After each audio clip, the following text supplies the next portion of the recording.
Oh, howdy all. Grab yourself a drink. It is time for some Path of Exile 2 live stream discussion. We are now looking at the patch notes for content update 0.2.0 Dawn of the Hunt.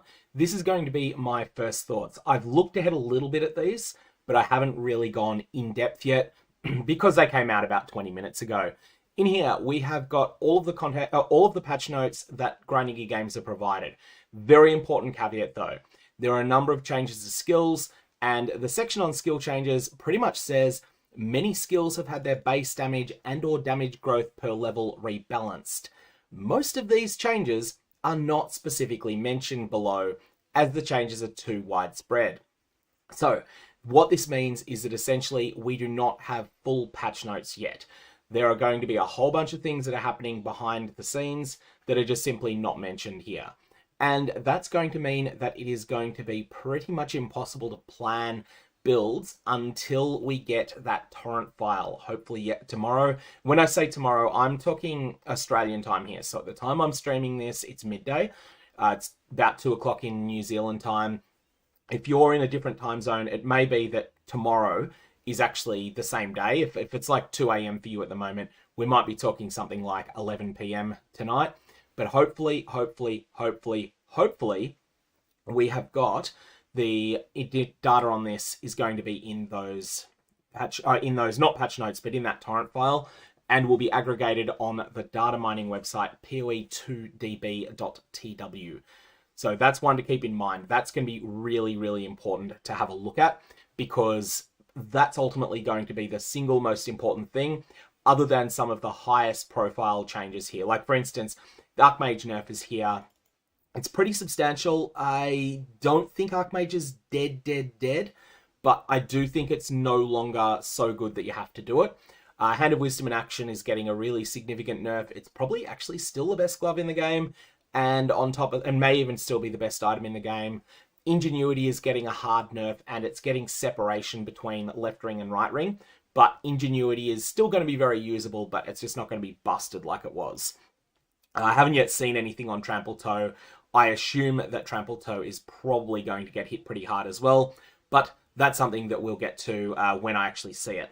So let's start from the top. Early on in the section that they've got about things that are going to be coming, they always talk about the new league economy and the fact there's going to be a new fresh start. This is opt-in. You don't need to play in the fresh economy, but most people probably will, because you won't need to compete against people that have got, you know, thousands literally of divine orbs, dozens of mirrors in some cases.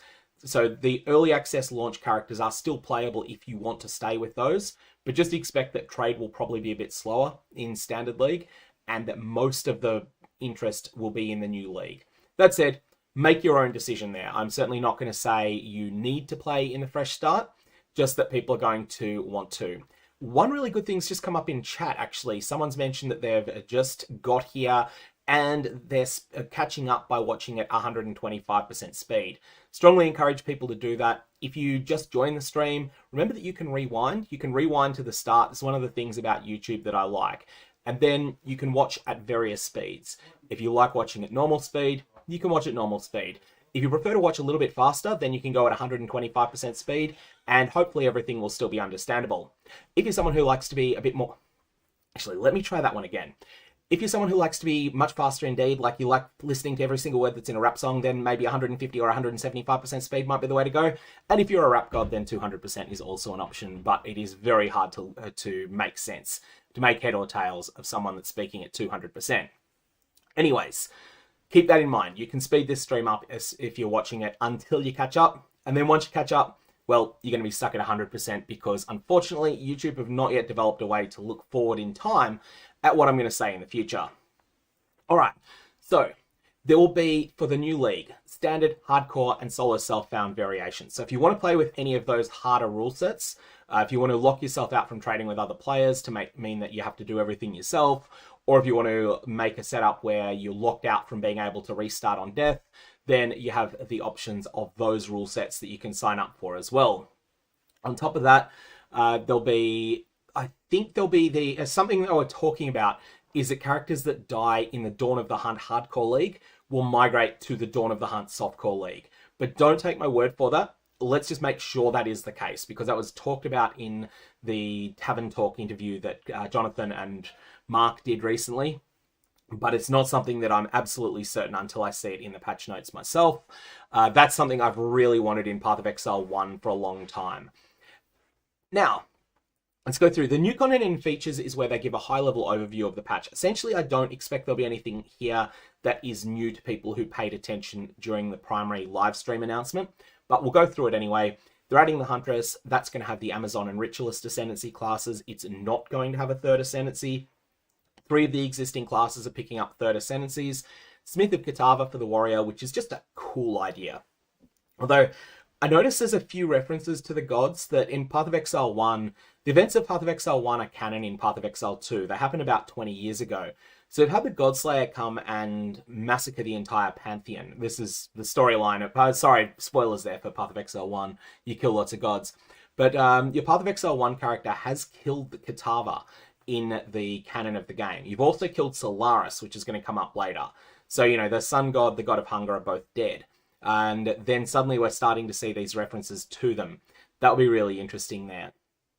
After that, though, there's the Tactician and Lich. The Lich is something that a lot of people are interested in. As my understanding so far, the Tactician hasn't been solved yet, and people aren't generally too hyped for it. That said, it might still be a fun playstyle. This is the one that I have paid the least attention to as well. Smith of Kitava is for people who want a very defensive Ascendancy. You're going to essentially build a lot of defense on the Ascendancy, and then that's going to free you up to have offense somewhere else on your character. And the Lich is just cool. The Lich looks really strong. One of my biggest questions, I haven't yet found an answer to this yet, is what happens with the Lich if you have 0 energy shield on your character? There is an ability there that empowers your spells but causes them to cost 3% of your energy shield as an additional cost.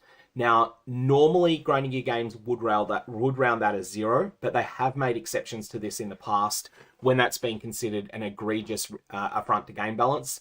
And I'm particularly talking about the 0 mana Aura Stacker builds in Scourge League in 3.16 in Path of Exile 1. So we'll have to see exactly how that works. 25 new skills, primarily for spears, over 100 new supports, and again, unfortunately, no support gem list until POE 2DB ends up being able to data mine them all tomorrow, which is going to come hopefully with that torrent. If Grinding Gear games want to be really obnoxious, they'll do it later than that.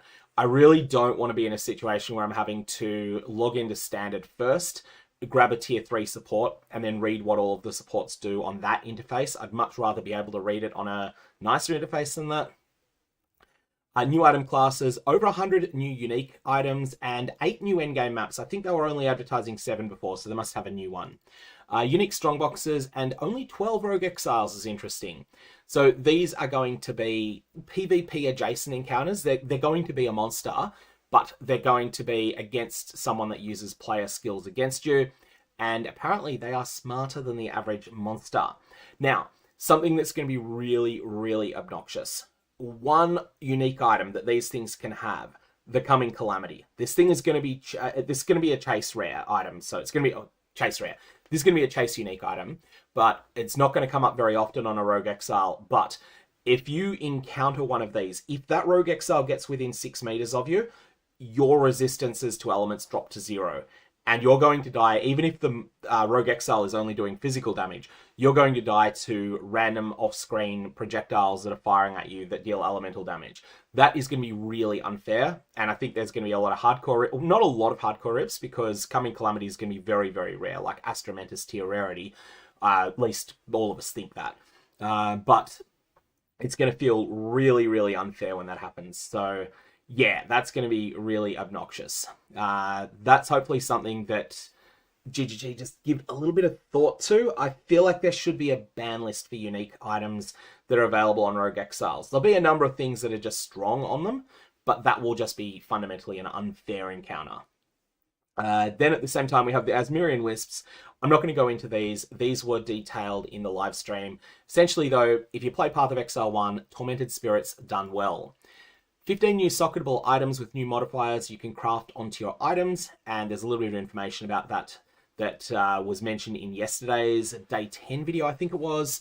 and likewise the Twilight Reliquary Key. I talked about this for a while. Now, there are 453 items only that are going to be in the Twilight Reliquary Key. What this means is that specific common uniques are going to come up a lot from this. So foil versions, if someone's put in a life sprig, you're going to see a lot of foil life sprigs coming out of this. That said, maybe no one's put in a life sprig, in which case you're clearly not going to see it. If you've got one of the submissions for this, I generally suggest holding off on it. And that's exactly what I'm doing. I'm going to wait and see. Has anyone made a Fireflower yet? If no one's made a Fireflower yet, which I'll probably know by the end of week 2, then at that point, maybe that'll be what I'll end up using my submission to the Twilight Reliquary on. Otherwise, I might look and see what other options there are. Possibly one of the Sanctum uniques, which would then only be available as a drop from Zarok. So Zarok would then have a chance to drop the Zarok Reliquary Key rather than the Twilight Reliquary Key. Now, we know what's happening as far as the essences go. I've talked about that in one of the previous videos. And then on top of this, I just want to quickly mention something because I've seen in chat some of you talking about the extra ring that's available in the Ritualist Ascendancy. Hold off on that until you see what they've done with Ingenuity, because Ingenuity is going to have separate mods for left ring and right ring. And you know what? The extra ring may well not be a left ring or a right ring. So existing Ingenuities might actually end up just being the most broken items in the game if they still stay as they are, and they'll be ridiculous. Like, existing Ingenuities in Standard will be off the charts broken, but that's something that will be really interesting. And as for people asking, have I gone through everything yet? No, I decided to start quicker. I did have a look through. I did have a surgical look through at a few things, but that was mostly Control F Archmage, Control F Ingenuity, Control F a couple of other things in there. Now, the endgame changes. We've talked a little bit about this Corrupted Nexus mechanic that's going to be coming in. So there's going to be the Beyond bosses from Path of Exile 1. They're going to set up in places on the Atlas. This is basically going to be a new point of interest that's going to be present on your Atlas. So in the same way that you've got towers as an existing point of interest, you'll now have a new point of interest, which will be these corrupted areas. They'll interact with each other in various ways.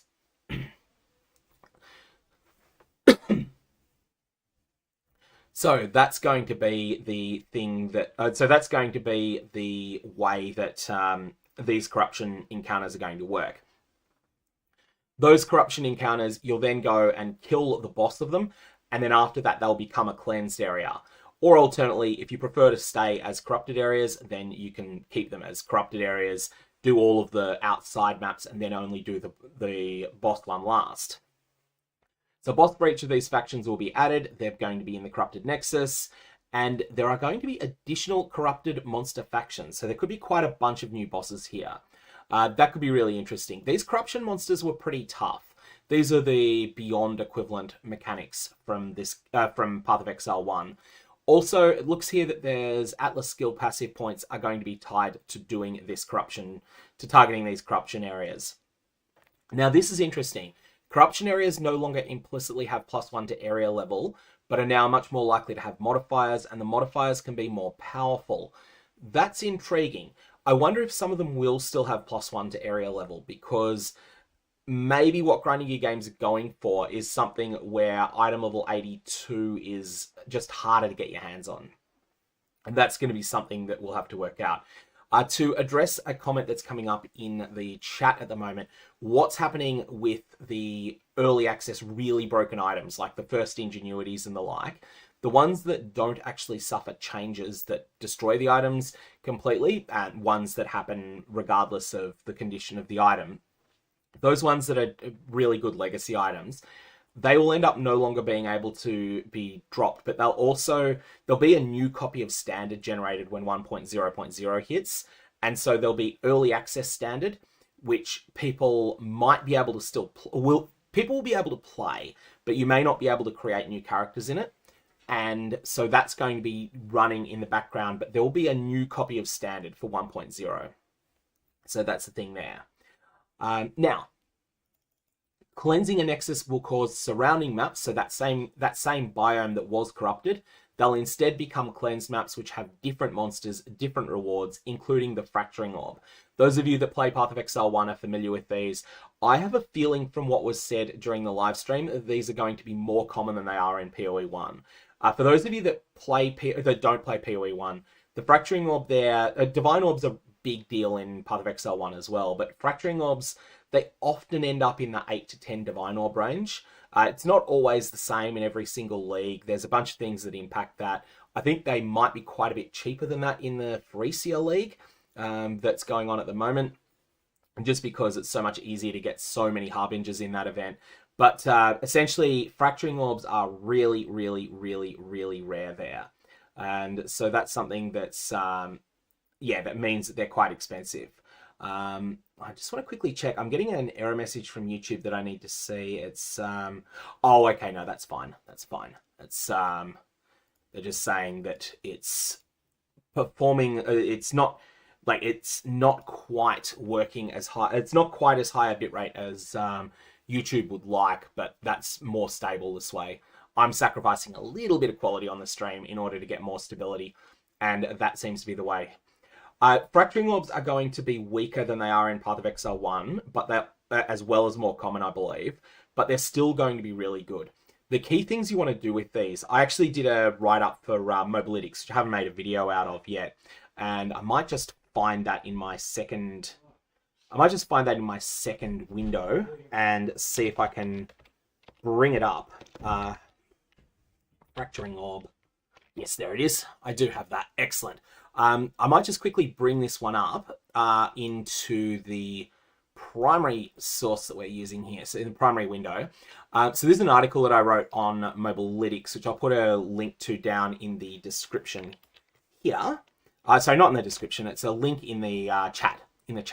But essentially, the core thing that's going on with these that's different. I talk about some of the things you can do with them, but probably the most important thing to note is that you can use them in what I'd term a sort of lower investment way using Chaos Orbs, or in a higher investment way where you first start out by spamming Chaos Orbs until or alternately by selecting a particular item for this, so that you end up with one prefix that is fractured, 3 suffixes you're content with, and then you can do some ridiculous things with Omens of Sinistral Annulment. And you can also use an Omen of Dextral Annulment as well, but the Omen of Dextral Annulment would then require the suffix to be fractured, the good suffix to be fractured.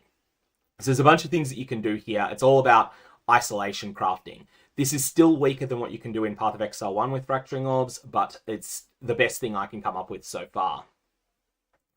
Now, that's the key thing there with the Fracturing Orb. Lots of, as I say, information on that right up there if you want more on them. In order to open a Corrupted Nexus map, the waystone placed in the map device will need to have at least 4 modifiers. This is really important because the number of modifiers present on a map is now going to influence the number of respawn attempts you get if you die. So what happens is that upon first reaching endgame, you get up to 6 total attempts per map, but for each tier of maps that you go up, so when I'm talking about tiers, I'm talking about white maps to yellow maps to red maps. These, I think, cost you 1 portal each. As well as that, there are thresholds for the number of explicit mods that are on the map. And each time you go up one of these thresholds, that is also going to cause you to have 1 fewer portal. So the exact numbers will be worked out pretty quickly once the game goes live, probably by someone who elects to keep playing in standard. But we'll get that information, and that will hopefully provide us some evidence, some info on exactly what the best numbers of modifiers are to have. However, what this is going to mean is that if you can only open the Corrupted Nexus and face those Beyond bosses with a 4 modifier map, then you'll need to make a careful decision as to whether you want to do it on a tier 10 or a tier 15 or 16. And Rebarian's got an interesting question. Are there likely to be lore tie-ins between the Harbingers from Path of Exile 1 and the cleansed maps? That's a good question. I think this is going to be one that we'll have to see. I have a feeling that they've just decided that they want the mechanical effect of Fracturing Orbs, but they don't necessarily want them to be tied to Harbingers. In much the same way that in Path of Exile 1, the equivalent to Distilled Emotions from Path of Exile 2, that's tied to an entirely different mechanic called Blight. It's got nothing to do with Delirium, even though Delirium is in Path of Exile 1. Delirium has its own rewards in Path of Exile 1. Mostly unique items and Simulacrum Splinters are still there, but the Simulacrum had, instead of being a source of Distilled Emotions, it's a source of generic loot from across the whole game, and it has its own chase unique items as well. So we already talked about this thing with the portal respawns, and everyone gets to respawn that number of times in parties. One thing I think we want to keep in mind, though, parties are going to be a bit weird with this, and I'm not talking about people who set up a party, they're generally adventuring together. What I'm talking about is situations where you've got a particularly juicy map. Like, let's say that you've got a Jamanra Citadel. You're running it, and you end up dying. What you can potentially then do, even without being able to respawn yourself, is phone a friend. Bring your friend in, have them complete the map, and maybe split the loot 50-50, or whatever the case is. I don't know the exact mechanics of how this will work, but that's something that we want to keep in mind. You'll be able to enter and exit your maps as much as you like, as long as you haven't died. I really hope they've thought long and hard about how this is going to interact with any of the logout macros people use. So what happens if you're fighting a map boss and you realize you're in trouble, you drop a logout macro? Like, let's say that you've got that Fungal Behemoth is a good example of a map boss that has an ability that is that very, very slowly casts, but that it is an actual killing strike that's quite hard to dodge. With that Fungal Behemoth, are you going to feel like the correct way to fight this is going to be to log out macro once you see the rock is starting to fall, once it gets close to the end of that channeling? I really hope that that's not the case. I hope they've got that right. I don't know exactly how it's going to feel once it comes up. Anyway, yeah, you can enter and exit maps though. Like, if you're in normal gameplay, you can enter and exit maps. I just hope they've thought about some of those complex interactions, how it's going to work in conjunction with intentional and unintentional disconnects, and also with intentional logouts. I really hope they get that right. Now, you need to kill map bosses from full life, so the respawning system will change there. If you decide to rush the map boss without interacting with any of the other map content and then die, you will respawn at the boss checkpoint and only the map boss will be present. Oh, that's... oh, okay, yep, I see the purpose there. Yep, that's to prevent cases where players will be able to farm multiple copies of the same rewards by intentionally dying. So basically, you probably want to do map bosses last there. That's going to be the intention there. The number of towers has been reduced drastically. 67% was clarified in the live stream that Grinding Gear Games did, but each one's going to be more powerful. You'll be able to get to use more tablets here as well. So using higher tier waystones in towers increases the number of mechanics applied by tablets. And by tier 15, the bonus is double, allowing a single tablet to apply 4 times as many things as before. So when they're talking about this increasing the number of mechanics that are added to towers, this is something like 5 to 10 maps within range have rituals. So now instead of 5 to 10, this will be 10 to 20. And then that can be scaled up with tier 15 to 20 to 40 maps in the radius that have rituals. The radius is larger, but there will be fewer towers. Towers are just basically going to be... I think that towers are now going to be like corruption nexuses. They're going to be points of interest you want to get to on the map. And that's the situation there. Tower maps can now spawn with extra content mechanics, including bosses. So yeah, essentially they're just basically maps now. The Lost Towers map is still going to be awful. It's still going to feel like Augury or Maya, but the other ones are not too bad. Now, the number of maps affected by tablets has been doubled on average. We've already mentioned that. They sort of mentioned that twice there. Killing rare monsters required for map completion no longer has a chance to grant monster modifiers to the remaining rare monsters. Hang on, what's the purpose of this line here? No longer has a chance to grant monster modifiers to the remaining...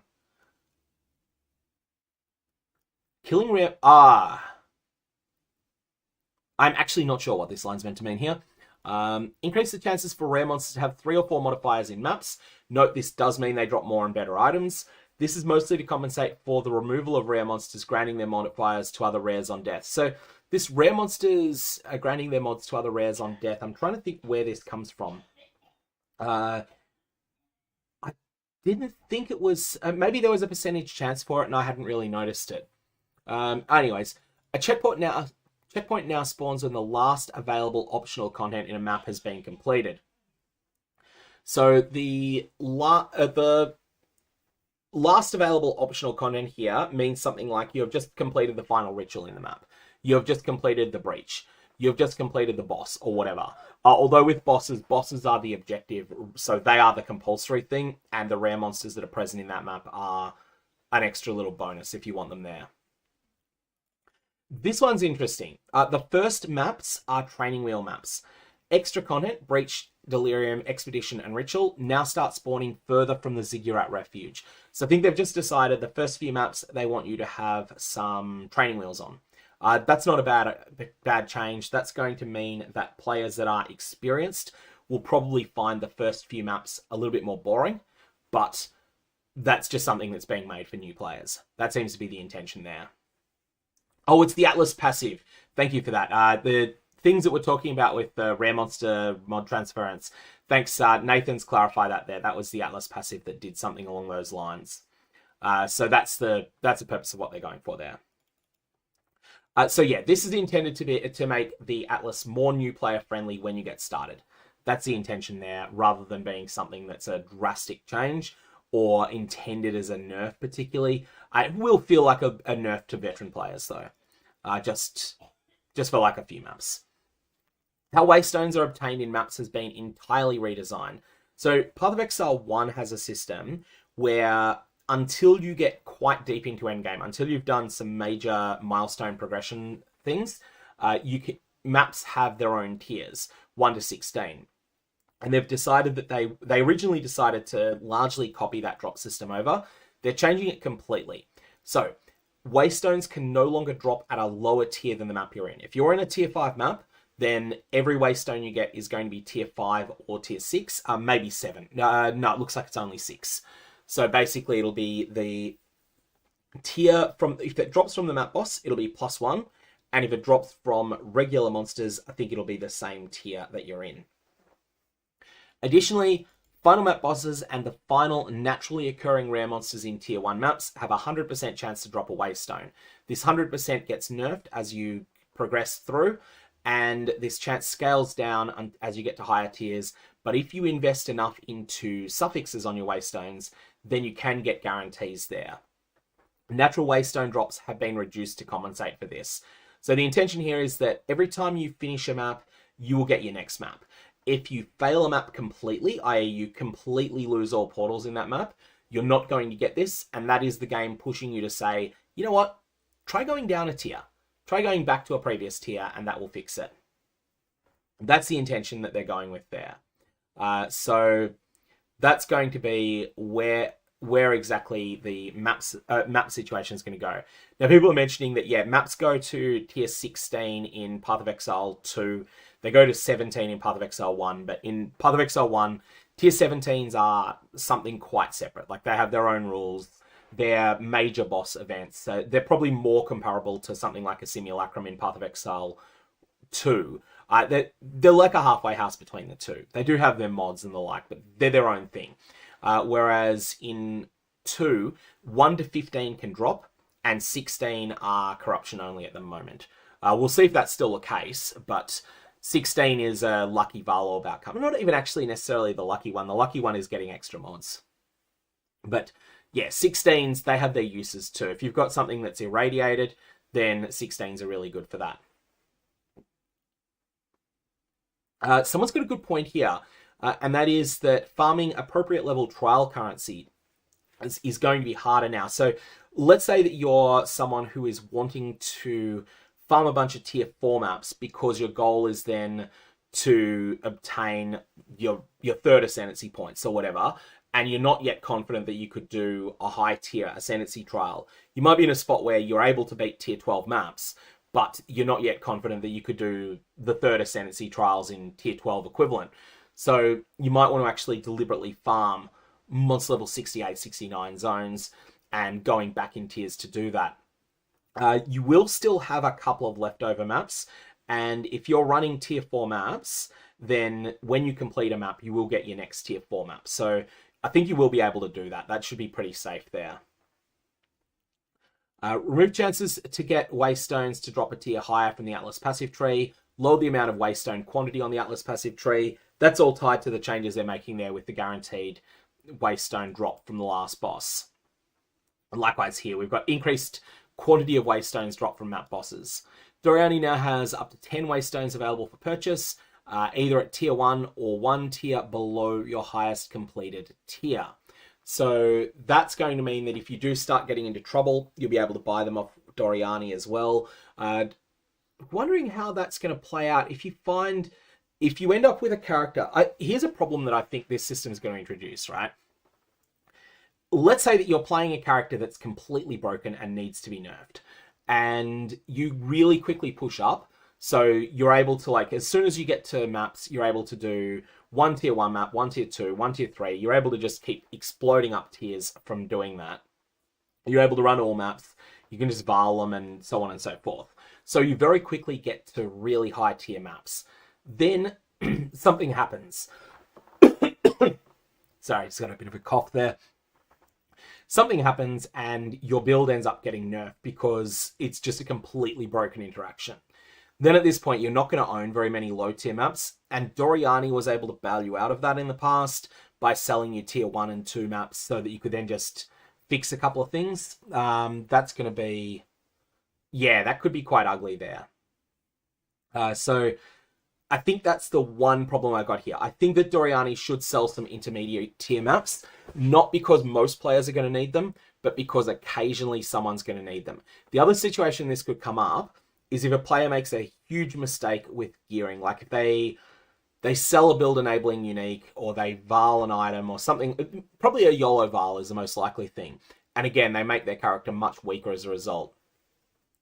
So that's some of the things that are going to be really important to keep in mind there. Changes to various tablets here. These have sort of already been discussed, really. Overseer tablets, though, they're not getting the full buffs that we were talking about up above. It's the other tablets that provide mechanics are going to get them. Overseer ones are not. This is an interesting one. So, we've got some things here. Unidentified Waystones are now trash. That's useful to know there. And then we have the first 5 unique maps that you complete. There are 5 different ones. Now each grant 2 Atlas passive skill tree points. These are now going to be really important to look for as well. These are points of interest. I think what they're really going for here is this points of interest feel, where you want to go to the tower because it's going to make the area much better. You want to then go for the corruption Nexi, and also you want to go for unique maps. You really want to look for those things, find them, and then they're going to be the things that you'll be able to then... They're going to be the things that will then allow you to come back to those areas where you've already set up your towers and then clear out every map. So, yeah, here's my thoughts of what the new farming meta is going to be. First 50 maps, you explore. You look for points of interest, maybe even more than 50, maybe 100. After that, you then start settling into running areas that are in clusters near towers. Once you've got as many points as you can from your Atlas, and so on and so forth. Specialties of some maps have been adjusted to account for the addition of Azmiri Spirits, and there's a few things related to Azmiri Spirits in general. So Precursor Tablets are going to have some things related to that. Untainted Paradise has been buffed and still isn't amazing. And here we have Recombination. So Recombination, we really want to see all of the details of how this is going to work in detail. I think that the most important discoveries players make during week 1 will all relate to Recombination. So this is something that exists in Path of Exile 1, but it's going to be changed differently. So you can target specific mods, and you can essentially gamble items where if you've got an item that has good mods, but it's not a cohesive whole. So let's say that you pick up a weapon that has the Merciless modifier for percentage increased physical damage, but doesn't have anything else that goes with it. This mod is now going to be something that is Recombination bait, and you can then risk it in conjunction with something that has synergies with Merciless, like a flaring weapon, and potentially try and create something that has both of those mods on it. You can target which mods you want, and the greedier you are, then the higher the chance of losing everything. This could be extremely strong, but it's also going to be RNG heavy, and it's going to probably make you want to do a lot of stuff. A lot of stuff with Expedition. It'll be unlocked when you complete your first expedition. Requires artifacts found during expedition to fuel it. Something I really hope they do with this, because this could be the best thing for making like early game jewelry that's not extraordinary, but that is good enough to address all your resist problems early on. You know, like you find a belt that has, say, 41 cold res, and another belt that has 39 fire res, and you try and recombinate and just get those two mods and then quad exalt the item afterwards. That, I think, is a sort of primary use case early, if they can nail the costing of it. And we're going to have to see exactly how that works. And as is being said by Sakayan in chat there, spears with one good mod are going to be fantastic because of this in trade. Like if you get a spear that has 550 accuracy on it, that's going to be in hot demand. If you get a spear that has the Dictator mod, which is up to 200 accuracy and a percentage increased physical damage, which is local, that's going to be good. If you get Merciless, if you get Flaring, any of these mods, even if the rest of the mods on it are trash, there's going to be a lot of demand for spears because Amazon, shiny and new, looks really exciting. Amazon wants one type of gear. The Ritualist probably wants something else. And so there's a whole lot of stuff that's going to be coming up there that should be really, really intriguing there. We'll come to the things that are being changed with the Warrior later. I'm just sort of working my way through here. So currently we're looking at the endgame things specifically. Okay, tablet modifier that causes ritual favors in your maps to have a chance to be omens. This is getting slightly more than double and a half. So we're going from 7.5 to 20%. That is a pretty substantial increase in, it's 100, it's getting a buff to 267% of its old value. This is going to be quite a lot better because remember it's going to also affect more maps as well. So this is going to be really good. Omens, though, in general, they're double and a halving how frequently omens appear. They are also adding in 4 new omens, which means that there's going to be a little bit of a nerf to how common they come up now as well. I'd say to how common specific ones are. So it's probably not double and a half to get an omen of Sinistral Annulment or an omen of Whittling or an omen of Dextral Annulment, but it may not be that far off. And for the corruption one, it's probably like double and a third to double and a half. Next, the Overseer tablet modifier that causes map bosses to have a chance to drop Waystone of the current tier now has lower values. That's in line with all the other changes they're making to Waystones. Given that that Overseer tablet is going to cause those maps to drop +1s, it's going to be really, or often drop +1s, it's going to be strong anyway. Now, there's a couple other little changes, but this is a big one here. The tablet modifier that causes increased rarity of items found in your maps, this is being nerfed. This really needed the nerf. This was something that was ridiculously strong previously because it's essentially, it's reward without risk. And it really does scale up a lot because it's area rarity. Likewise, the quantity one is also getting nerfed. These things, I am honestly not a fan of these tablet modifiers existing at all because they just end up, like the loot that is generated by these is ridiculously high and they just end up feeling necessary to have if you're wanting to min-max at least the best parts of your Atlas. So yeah, not a huge fan of these mods existing, honestly. I think it would be better if they didn't, but that's the situation that it is. And then we have the pack size one is getting a slight nerf. The gold one is actually getting a buff because people don't really care that much about that. And the breach ones are getting a slight change, or moderate nerf actually. It's not that significant. The tablet for rare monsters having an additional modifier can no longer roll. Modifier in Simulacrum has also done the same thing there. That's actually a buff, the Simulacrum one, because having an additional modifier, I think it means more XP, but that's all. It just makes it harder. In-game quests that lead to the Arbiter of Ash encounter being consolidated into one quest. This is not a bad idea. That's something that just pollutes your quest log because you get it quite early in progression. That's one of those things that's frustrating there. All bosses that are affected by difficulty and simulacrum can now drop all of their uniques at any difficulty. However, rare uniques are even rarer at lower difficulties. This one is tough to work out exactly how it's going to work.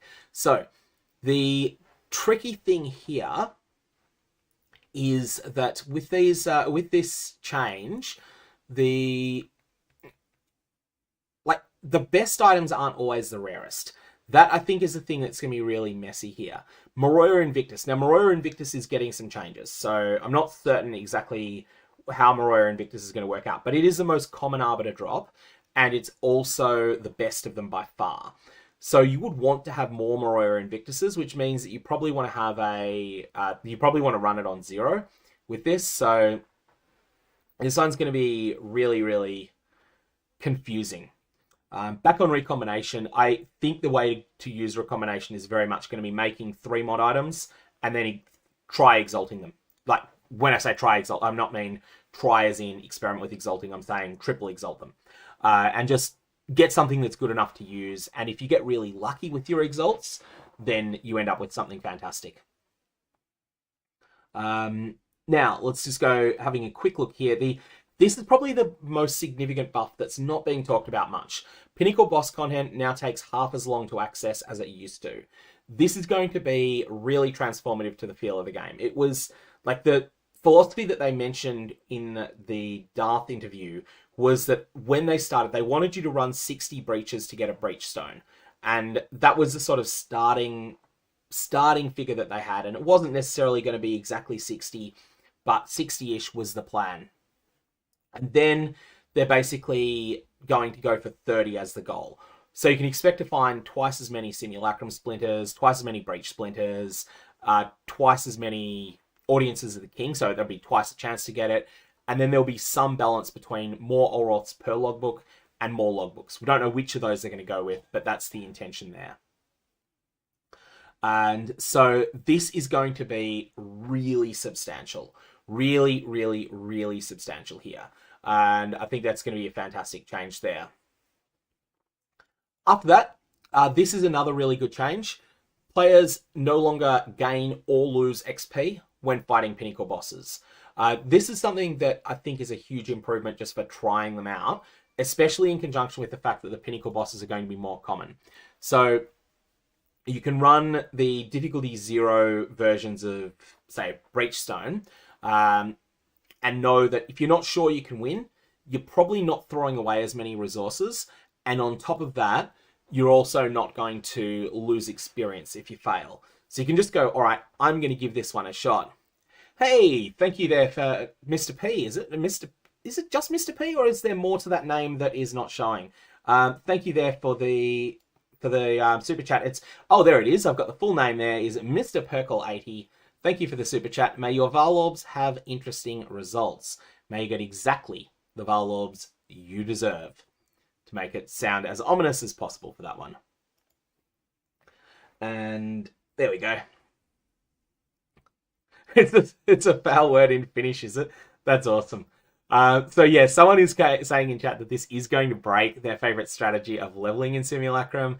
That's unfortunate, but I think this is designed like one of those changes that like the odd veteran player's use case is going to be worse, but it's intended as a new player change. Same with the change that's being made to maps that are close to the origin point. That's going to feel worse for veteran players, and it's intended as a change to benefit the people who are sort of just getting started with them. Move the location of the stash in the Simulacrum. That's just a quality of life improvement, a big one. Reduce the power on notables on the League-specific Atlas trees for acquiring logbooks, breach splinters, Simulacrum splinters, and an audience with the king. So essentially, it's not necessarily going to be double once you're fully rolling, but it's double early on. Delirium encounters in maps now have more additional Simulacrum splinters, and you can get them from all tiers, but the number is going to scale up. Just more of these sorts of changes here. And then there's a number of things with fog, but probably I think the best of these is reduce the intensity of the fog in delirium encounters. Now, something that's important to note, breaches are being nerfed a bit.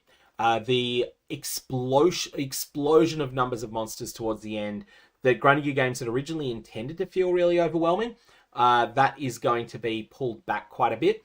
And so breaches are not going to be either as explosively good if you get amazing kill proliferation, nor are they going to be quite as dangerous if you don't have that ridiculous kill proliferation. And there's a couple of other little changes here that are going to mean that there's some changes to rewards. I did see something that was coming up with changes to breach rings. I think that may be later in this. Hey, Slurpee, thank you for the gift membership there. May your Valorbs have interesting results. Oh, yikes. A lot of people have been gaining XP from Simulacrum. Isn't it? Simulacrum's really, really sketchy, though. Like, really, really dangerous. It's like, I guess if you've got a monstrously powerful character, it was going to work. But yeah, it's one of those things where it's one of those changes that's intended as a buff, but isn't for everyone. Reduce the number of small breach chests found. Breach splinters can now be obtained from breaches in all map tiers, but more rarely in low tier. And breach and delirium encounters are now considered complete when you open the clasped hand or the delirium mirror. Oh, that's interesting. So yeah, of course, because it now matters whether a breach is completed or not, because there's an icon that appears on the screen. So if you tap a breach and then immediately get swatted by the monsters, then it's not going to show up as complete. That's really odd. I'm curious how that works out. That's I don't follow exactly how that's going to work, but anyway, that's just the way it'll be. Strongboxes now spawn slightly more packs of monsters in maps. They already did spawn a lot. It's just that they took so long. Omens now always appear. This is the 2.5 chance to get them, and there's a small additional chance for an additional omen to appear, so slightly over 100%. Vendors now correctly have level 65 items only. It's pretty, well, maybe not a trivial change, because 70s were a fair bit better. And if you exit the game while in an endgame map area, logging back into the same character will now place you back inside the map instance if it still exists. Okay, all those concerns about logout macro cheese, maybe they have addressed that. Logging back into the same character, I don't know what's going to happen if you log into another character, though, and then come back. So there's going to be a bunch of testing to be done here to see whether there's any really cheesy strategies with these new portal systems. That's something we'll have to learn about. But anyways, Atlas passive tree changes. Let's have a quick look at these. This looks like it's a pretty small section, while we're still in the sort of endgame section here that we've got. Added support for Asmeri Spirits and Rogue Exiles to the Atlas passive tree. This could be quite interesting. The Atlas passive tree is expanding, and it's going to potentially have some interesting new stuff to explore there. So more notable passives and rework some existing ones, but they don't go into much detail there. Deadly Evolution. Correct me if I'm wrong. Deadly Evolution, was that the corruption one? Or was it something else? I can't remember their names. There was a one that had the rare monsters had additional mods, which was my favorite thing on the Atlas passive tree. And maybe that was the one that had the... maybe that's what Deadly Evolution was. Someone in chat might know that, but essentially Deadly Evolution is now being replaced by Ecological Shift. Your maps have a 40% more chance to contain random extra content and 20% less number of monster packs in your maps. I don't think I like that to start with, but maybe later on you get to a point where you don't really care about the random monster packs, but that's pretty substantial. That's a pretty substantial change there, so I don't think I like Ecological Shift so far. You can now obtain 40 points. That's actually, this is going to be huge. Like, being able to have 40 Atlas points instead of 30 is going to be really transformative. That's going to pick up a lot of extra stuff there. 10% chance for an additional breach, previously 15%. And yeah, so basically, Crumbling Walls is getting nerfed pretty hard there. Breach in general, we knew it was going to get nerfed, and I'm not really certain how substantial it's going to be overall there. Deadly Evolution apparently was the one that added 1 to 2 mods to rares, so that was one of my favorites. I will miss that. I will definitely miss Deadly Evolution. Extreme Archaeology no longer causes monsters to spawn with 20% of their life missing. Was it? It was in Path of Exile 1, wasn't it? It was in Frisia that you could cause monsters to spawn with 100% of their life missing with the with the setup that you could set up on Expedition, and it was just really ridiculous. Extreme Archaeology, though, this is the big boom, so this is still, you still want this. It's still fine without that 20% life missing. Frantic Invasion is 50% quantity instead of 75 for Breach Splinters. This is actually still a buff overall because Breach Splinters are getting their chances of dropping roughly doubled. Grasping Hands is getting nerfed, and that's going to be a moderate one. Interdimensional Assault is getting nerfed as well. Ominous Portents is now causing Ritual Favor in your maps to be 100% chance to be Omens. So, yep, that's definitely substantial. And then the Rising, although actually maybe this is not as substantial as it looks. Actually, I think this node may actually not be improved at all compared to what it was, because I mentioned that there's one guaranteed omen and then there's a tiny chance of getting another one. And so having an increased chance, like if it was 40% before and now they've got one guaranteed and 5%, then the way it used to be, 40% becomes 80%. Whereas now 40% becomes 60%, whereas now 5% becomes 10% with that 100% increase, and you've still got the guaranteed one.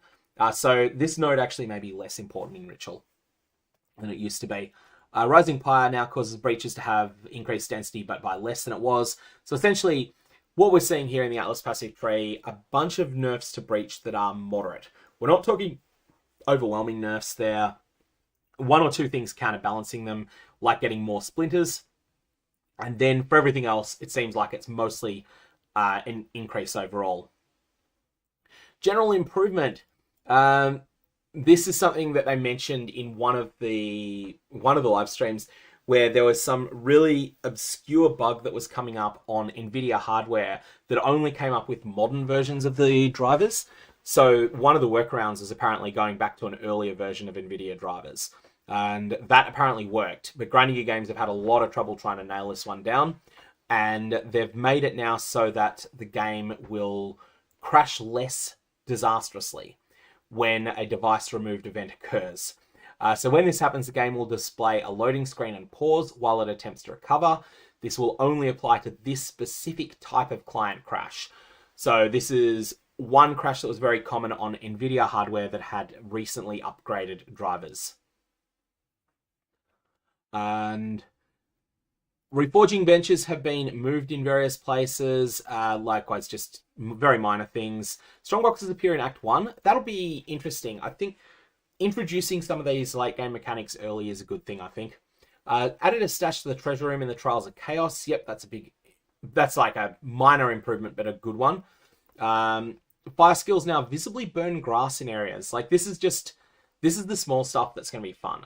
Like firing a fireball into a step map is now just going to feel better if that works. So that's what I'm looking forward to there. That's like not an important change, but a cool change.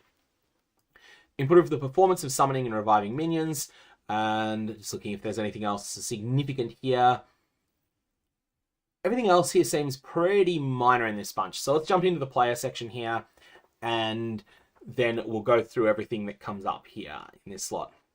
Firstly, characters are now required to be at least level 25 to enter cruel difficulty areas and 50 to enter endgame areas. Sorry to anyone that was being power leveled. You are now going to kill monsters. You're going to need to kill monsters as well while you're being power leveled. And that's going to be one that I'm just trying to think how, like, people who are fast leveling, I think honestly, it may end up being that the meta for power leveling someone else's character may actually just be to have someone that's a good leveler run with them, with twink gear, rather than some of the things where people just carry you waystone to waystone.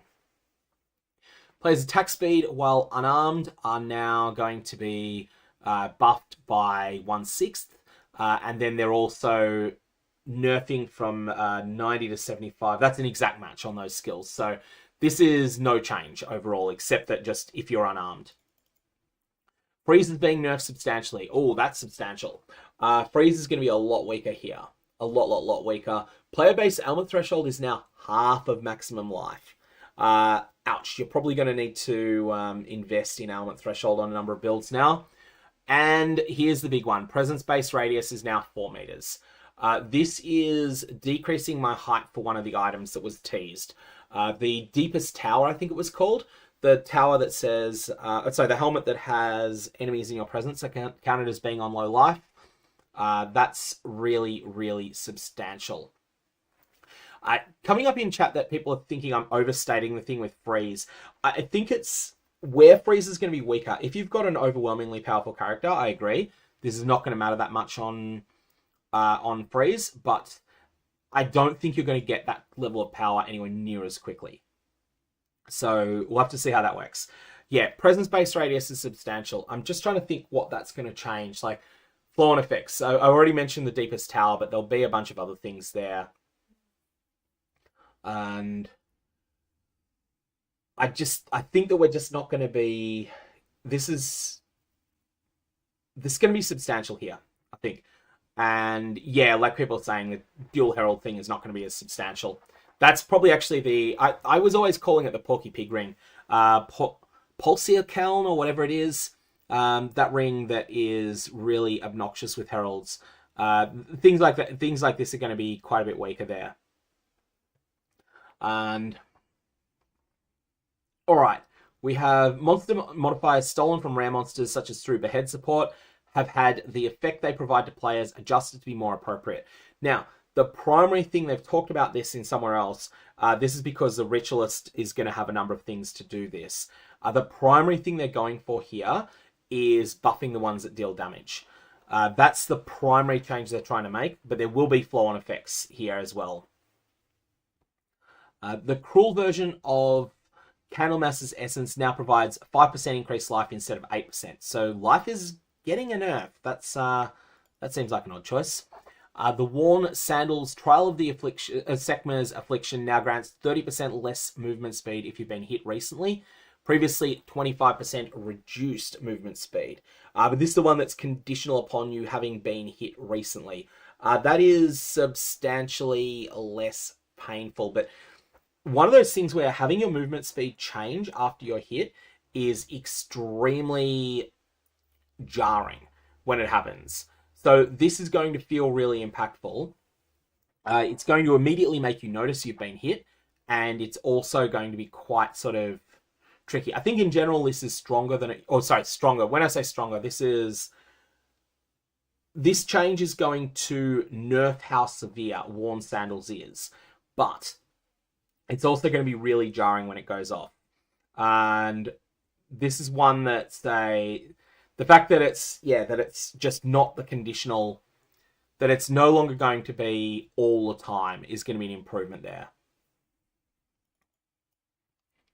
Blocking a hit by raising your shield or parrying now gives you a chance to avoid accumulating heavy stun build-up, equal to the chance you would have otherwise had to evade the hit. That's really substantial. So blocking is going to be better. Blocking is something where it's not really used very much at the moment, but I think the parry mechanics seem like they could be quite good, the counterattacks that are tied to parries. So, and in fact, that's probably going to be what I League start, is going to be an Amazon that's going to have some sort of counterattack built in. And so I'm going to be raising a shield to parry, then I'm going to... raising a buckler to parry, and then we'll be doing a counterattack off it. This should be just really intriguing here. And unified stun mechanics and terminology between players and monsters. The stagger that players will suffer when blocking too much damage with the shield raised is now considered a heavy stun. Players are still unable to be heavy stun unless a mechanic otherwise states they can. Players can no longer be light stunned when their shield is raised. Modifiers to curse effect have instead been changed to apply to curse magnitude. This means they're multiplicative with other modifiers to the effect of the debuff on the target. For example, curse magnitude and slow magnitude are now multiplicative with each other on temporal chains. That sounds like a buff. I've got to look into that in depth. I'm going to look into that in detail. And they've just updated the belt, have they? I'll have to have a look at that. When you say the belt, you're talking about ingenuity. Is it still? It was 30 to 50 for left ring, 30 to 50 for right ring before. Alex is curious what exactly that's going to be. Inkblot's pointed out what this line here that I wasn't working out. It was temporal chains. It's to stop you from being able to reach 100% speed reduction with it. Okay, yep, that makes sense. So, Path of Exile 1 had to deal with that issue as well. Path of Exile 1, it was possible to get bosses slowed. I think bosses could be slowed to like 7% base action speed and non-bosses to 0. They updated what I just read too. Yes, okay, let's... Opening a second copy here to see what those... hang on, we're not at skill changes, is not where we are. We want to go to... This was, sorry, what's the section we're in at the moment? It's player changes. So, just going back here again, see if there was anything significant in here that's... Yeah, so the ones that's still the same. And... Not really seeing any changes there. Okay, so we've got here... player-created objects such as ice crystals no longer have a monster power value. Okay, so yeah, that's probably a mistake if that existed. Ice crystals can no longer apply on-kill effects such as Herald of Ash and Trample Toes Overkill. That needed to happen. That should have happened, honestly, months ago. That's one of those balance mistakes that should not have been left in the game as long as it was. This is now going to just solve a lot of problems there. It's going to be one of those things that will improve build diversity by dealing with major problems. So additive, not multiplicative. So let's just go here. This means that additive with other... additive here, yep. Cool. Additive and multiplicative were around the wrong way. Cool. Thanks all for pointing that out. So that was the thing that was changed. There was a typo that they'd made where they'd use multiplicative instead of additive. And here I was thinking, oh, is this a reduction where less multipliers are less impactful than reduced multipliers if they're stacking? So multiplicative scaling causes things to get further, or causes certain things to get further away from one if they're increases, but if they're decreases, it has a reverse effect. So yes, I have refreshed the page. It was a mistake what they did originally. I'm gonna have a look at we'll have to have a look at the exact section. So apparently it was Gouda that had this way of getting temp chains to 100%. They will not allow 100% reduction. If there's 100% reduction, they'll remove it.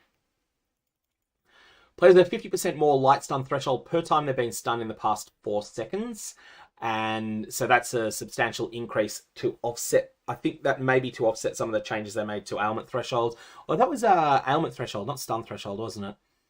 So let me just go back here.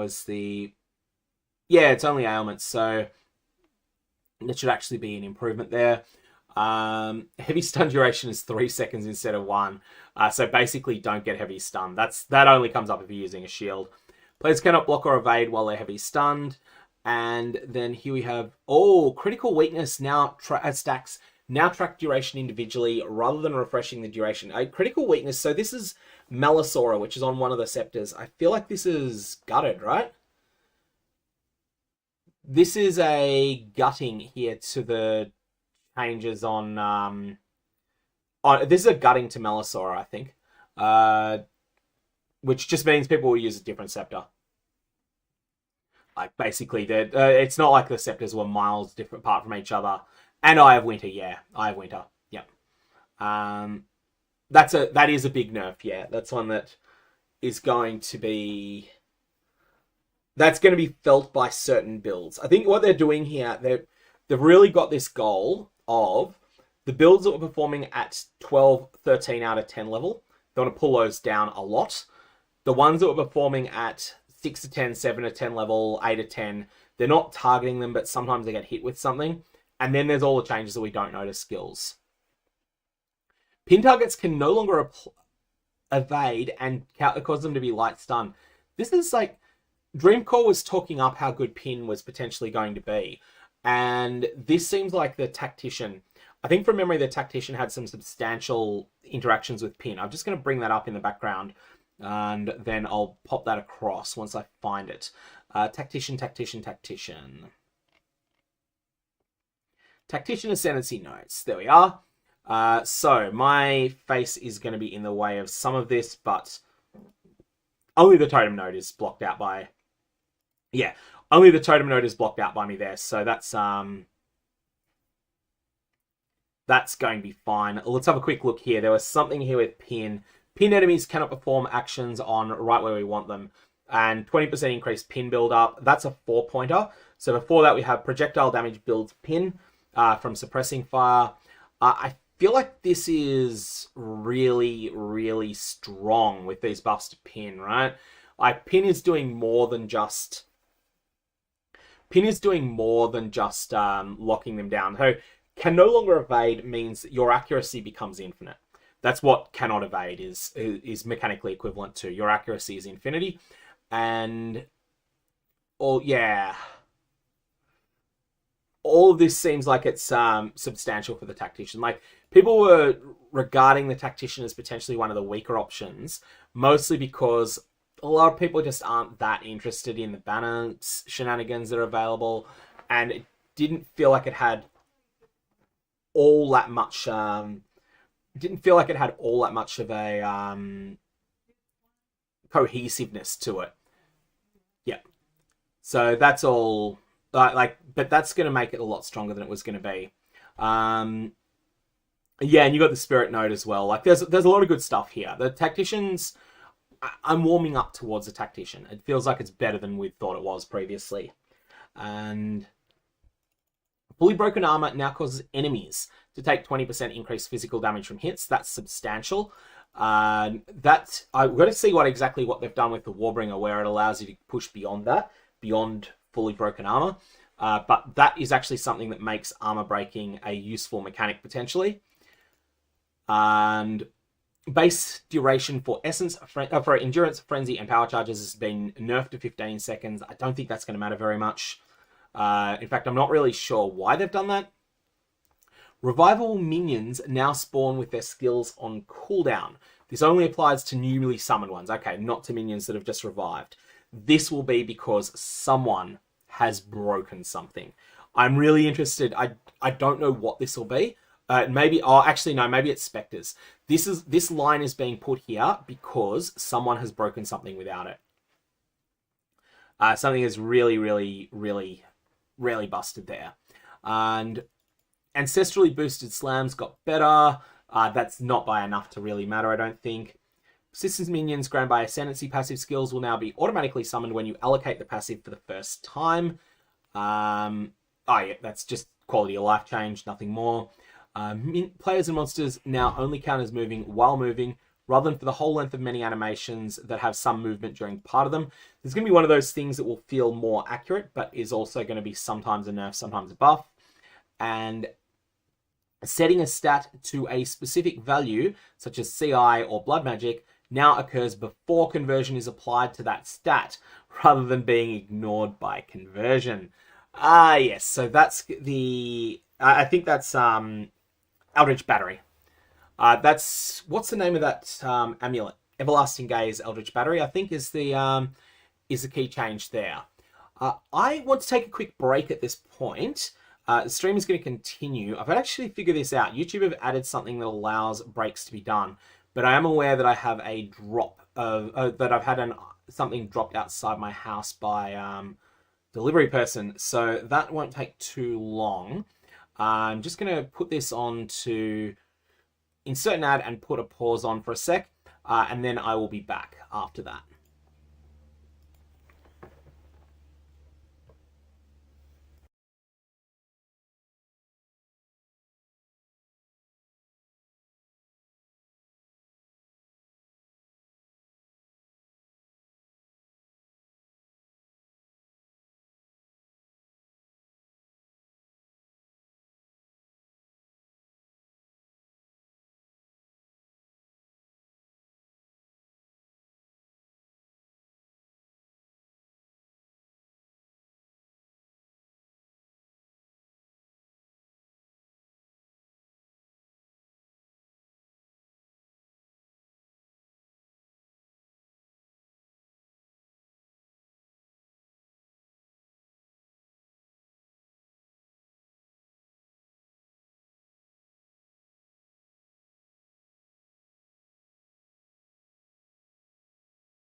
Alrighty, all. Sorry about the break there.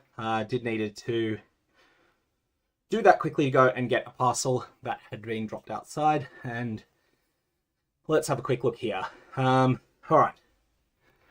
So, we have, in terms of all of the nerfs and the like that are taking place to things like, ultimately, nerfs are essential to have build diversity. If you don't have them, you end up with a mess. 3.7 in Path of Exile 1, we had 49% of players playing the same skill, 41% of them playing it on one ascendancy. That was because Grinding Gear Games stuffed up when they overbuffed Cyclone. They made it so good that nothing else was playable. And then 3.8 was similar. They've gotten a bit better at that, but then 0.1.0 they really stuffed up the balance, and yeah, like it just ended up a complete mess. We had 89% of the high level players playing 3 builds. Anyways, so we'll see, but basically, without crushing nerfs to 3 things in particular, Trample Toe is just deleted, so that's one thing we've got. Archmage has been nerfed hard. How has been nerfed hard, but How may not be nerfed enough. That's my first thoughts on it. But without crushing nerfs to those things, like, nothing else is playable. The other thing they've done is they've reduced your requirements to feel like a functioning endgame character 50%, because the level 0 pinnacle bosses, they've now got 50% less hit points.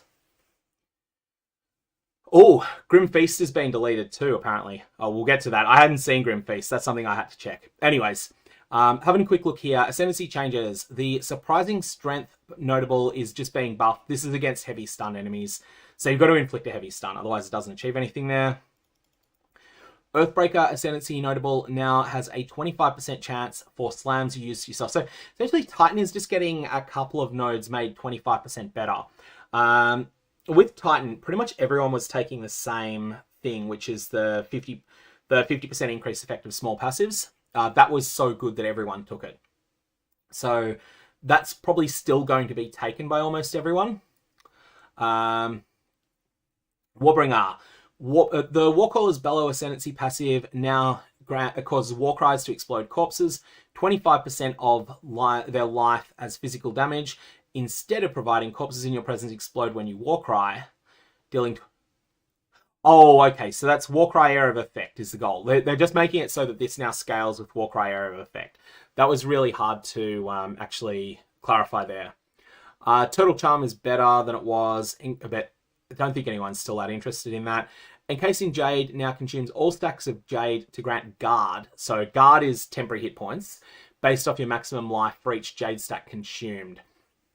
We'll have to see how that plays. Ancestral Spirit skill granted by Answered Call Ancestry now has minions from this skill have 1% increased accuracy per 3 of your dex and 1% increased damage per 3 of your strength. And then their minion details have been changed. We have more rage on hit from this and more skill speed.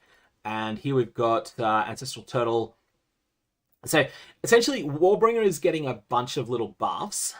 Nothing here jumps out at me as like, these buffs are enough to take a dumpster tier ascendancy into solid. They're all things that take a dumpster tier ascendancy out of the dumpster, but put it sort of right next to the dumpster still. That's my sense here. So it's, yeah, basically it looks like it's going to be a bunch of things that are just not enough is my feel on that. Enhanced Effectiveness Ascendancy passive skill now also grants 20% less attributes.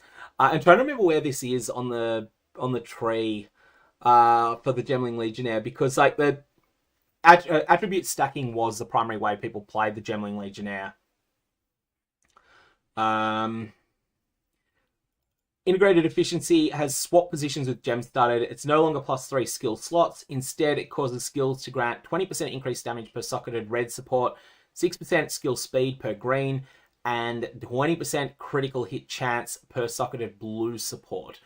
So that's actually, this is like better in early progression, but not something that's Like, you're losing a fair bit. Like, that +3 skill slots was something that was just not useful to everyone, but I always find like I'm one skill shot short of what I want to have. And so, yeah, we'll see exactly how it'll be. No longer +1 level to all skills. Instead, it's a choice between 2 to some skills. Oh, this is interesting. This is better. This is going to be like better if you're not super versatile and worse if you are. This is an interesting change. Ultimately, though, 20% less attributes is going to be substantial here. This is the one that's going to mean that some of the sort of attribute stacking might be a little bit worse. And Witch Hunter, 40% more damage to enemies based on the missing concentration, previously 30%.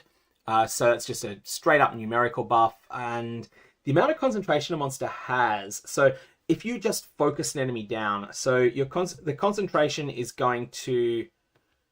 I feel like this, if you can just stand still and just plink, plink, plink, plink, plink away, this is going to be substantial as an increase. This is going to mean that instead of going 30% more damage for enemies from 60% to 0 and 15% average before that, so it's basically going to be...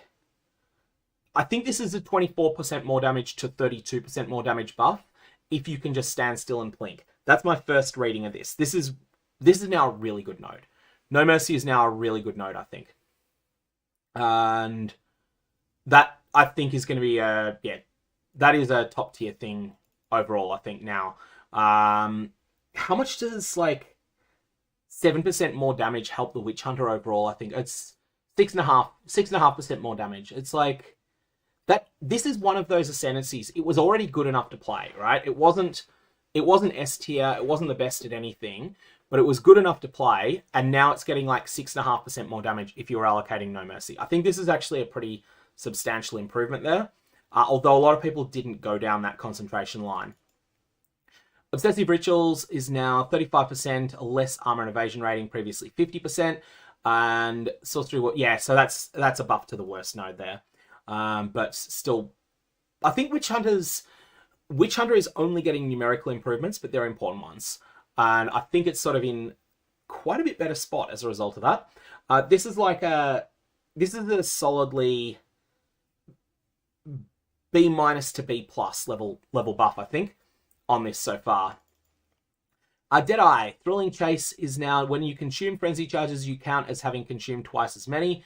And basically, Deadeye is mostly unchanged. Deadeye was fine. Deadeye was really good week 1, and then it fell off. It got outscaled by other things. Deadeye should still be really good. Depends on the skills, though. I have to have a think on this. Running Assault is now 50%. The movement speed penalty is halved rather than being nerfed by 30%. And this one's being swapped with Relentless Pursuit. So essentially, this makes the Pathfinder better than it was previously at any sort of hit-and-run playstyle. Connected Chemistry is being removed. Enduring Elixirs no longer has a prerequisite. And added a multi-choice practical thing here that provides the ability to allocate Grounding Stick, a Dousing Vial, or Thawing Campfire while providing immunity to a single option. And I kind of need to see this. I feel like all the descriptions of Pathfinder here are one thing, but I think I actually need to see this in practice and then try and work out exactly where it is. Acolyte of Chayula. Now, we have Embrace the Darkness is providing more darkness than it did. I don't like the darkness mechanic. I think the cost is too high on it. Losing access to Spirit entirely. There's a reason no one was taking it. Mana Leech is no longer instant, but is now tied to all types of damage, not just physical. That's actually pretty significant on the Acolyte of Chayula, and that's because the Acolyte of Chayula has a lot of chaos damage built in. So this is a substantial change. I just don't know that just providing more Mana Leech is sufficient. Embrace the Darkness is a nothing. It's only Sanctum shenanigans that was relevant for. No one else was taking it, so it's a bad node. So making a bad node better doesn't help. Doesn't make an ascendancy better. So this is this is intriguing here. Like, I think that this is something that's yeah, like the darkness shenanigans are gone. So they're all gone entirely. The Acolyte of Chaeola darkness shenanigans. I think you kind of have to embrace the chaos damage aspects of the Acolyte, and yeah, Ravenous Stouts is something that I'm not sold on the package. I think the Acolyte of Chaeola needed something more than this. Either it needed the darkness mechanic to not be completely wasted, so that you have less ascendancy points to choose than anyone else, or alternately I think it needed action speed, honestly. And so yeah, Acolyte of Chaeola stays in F tier, whereas Warbringer comes up to D tier with the changes that it got, because it did get quite a few buffs, although they're all small.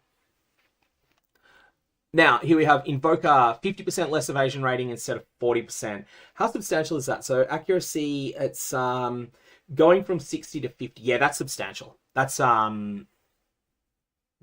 really substantial nerf. This is like 15% more damage taken on Invoker if you're using that. I just don't think you take Protect Me from Harm now.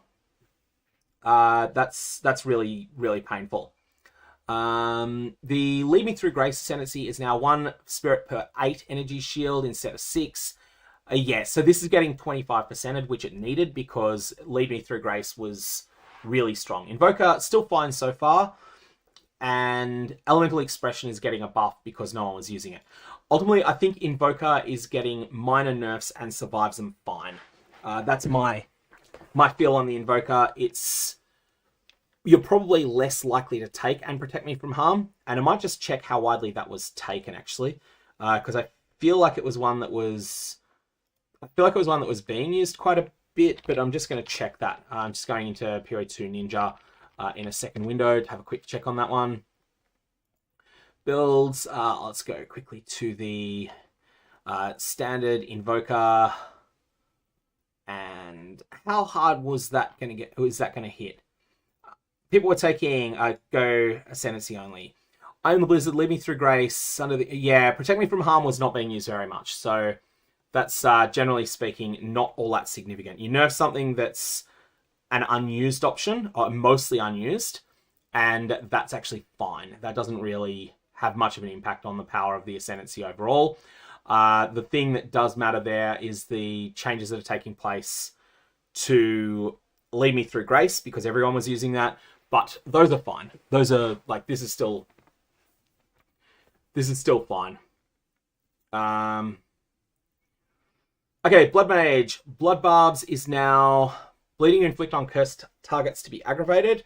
And added a new Between the Cracks Ascendancy skill that causes critical hits to ignore monster armor. Requires Sanguimancy. I feel like Blood Mage, yeah, I kind of agree that this is not what Blood Mage needed. And, like, bleeding you inflict on cursed targets to be aggravated is, like, that is very live text. That is very strong text indeed. It's just, like, bleed is not in a good spot in general in PoE 2. Like, bleed is a player-inflicted ability on enemies. And Sanguimancy the drawback is just too big on it early on. Blood Mage is like, it was fun to play, but it was that sort of fun where it's fun in the it's kind of like the way that SSF, people like SSF because it's harder than the base game. People like Hardcore because it's harder than the base game. Blood Mage kind of feels like that. It feels like it gives you intriguing problems to solve. But basically, there might be some use cases for it, but at the moment I feel like this is not the buffs Blood Mage needed. Blood Mage needed, like, something it could use, some way to recover life without spending mana is something that Blood Mage really, really badly needs particularly in the campaign, but even at endgame. So, yeah, I'm not sold by anything with Blood Mage there.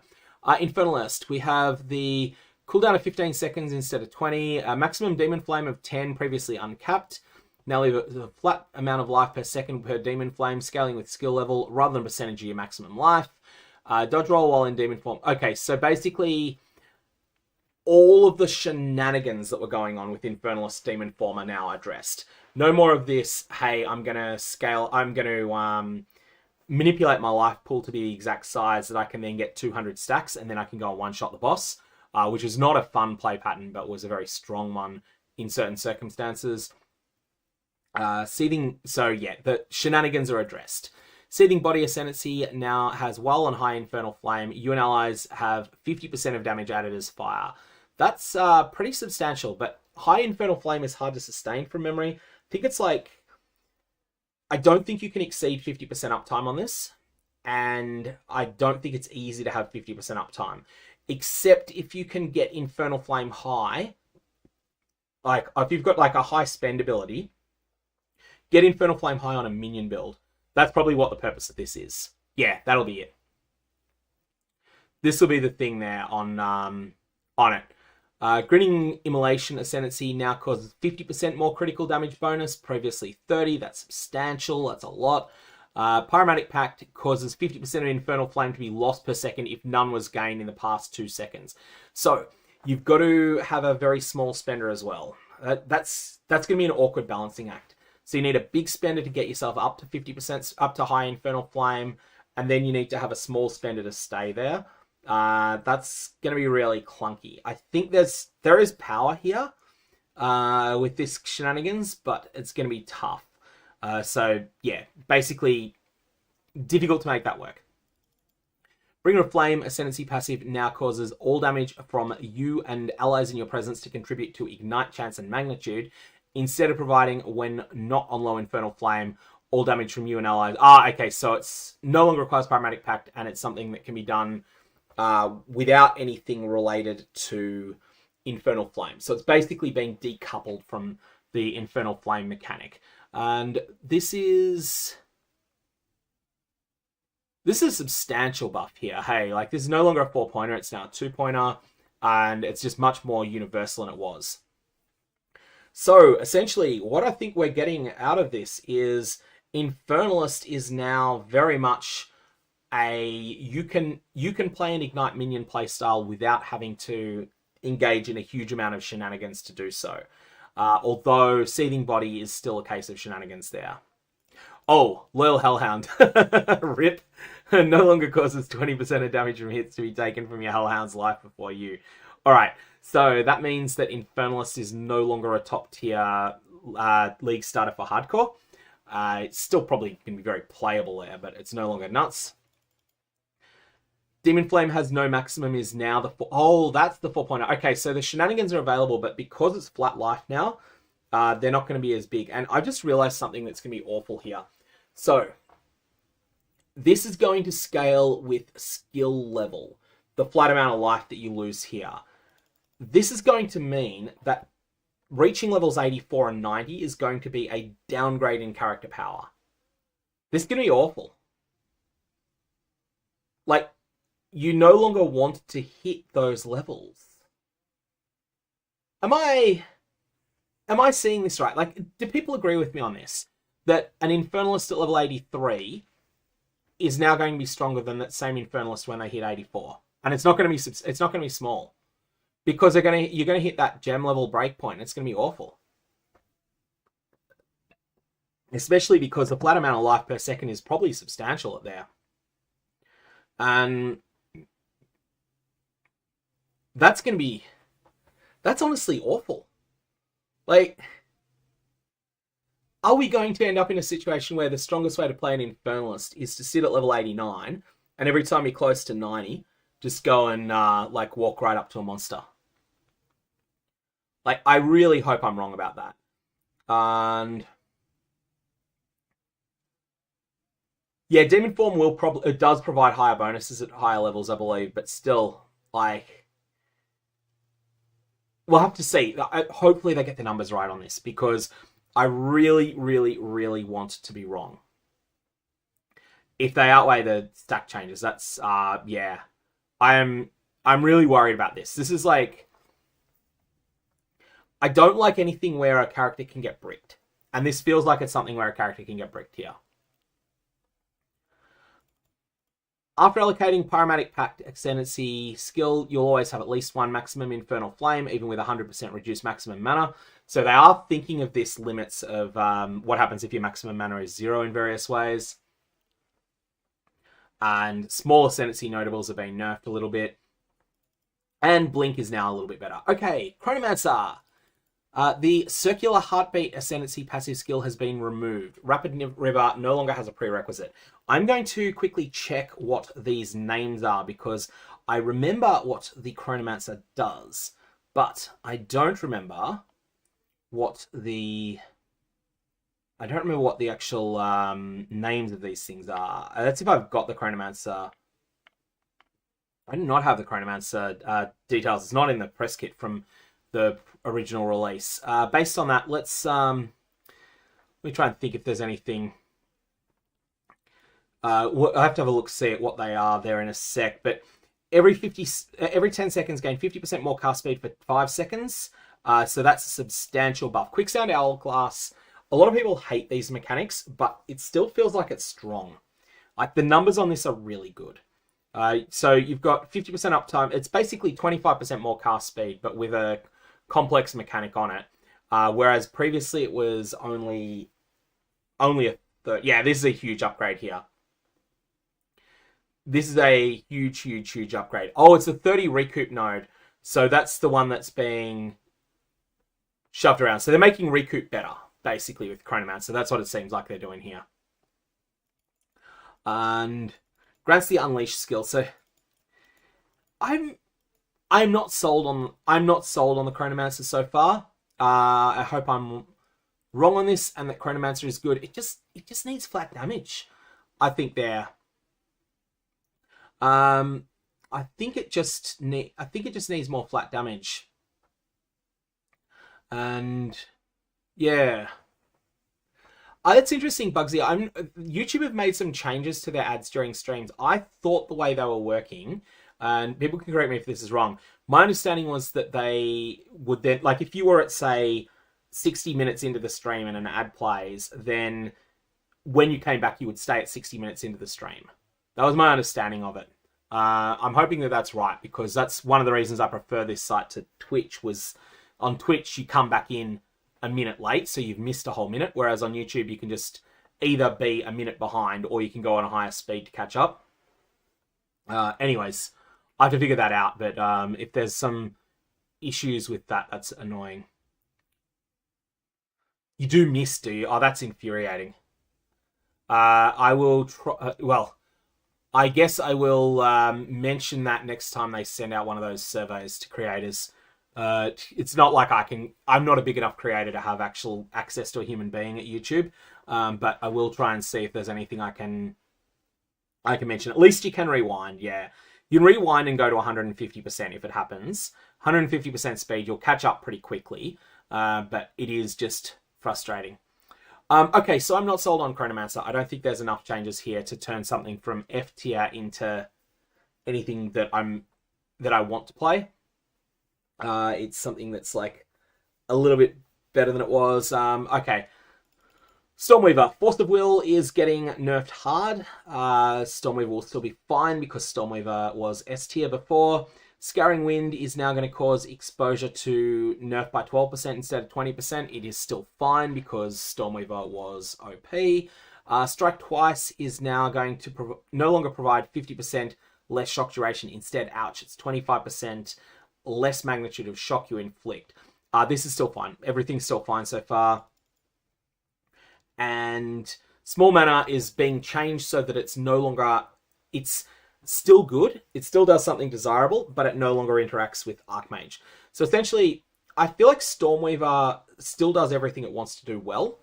Archmage has been hit pretty hard, but I think is still a build. I honestly think Stormweaver Archmage is still going to be a live thing overall. There's definitely things in this that impact, but Stormweaver is going from S tier to A tier with these, I think. And yeah, like just looking at people's reactions in chat there, like Inkblot doesn't agree. Inkblot thinks I'm overstating it, and Modern Java thinks that I'm right in S to A tier. You could be wrong on that, but my feeling is that Stormweaver without Archmage is probably going to be a build that's developed, and Stormweaver with Archmage is also going to be fine. So yeah, I think it's still fine. Going to depend on the spell changes, of course.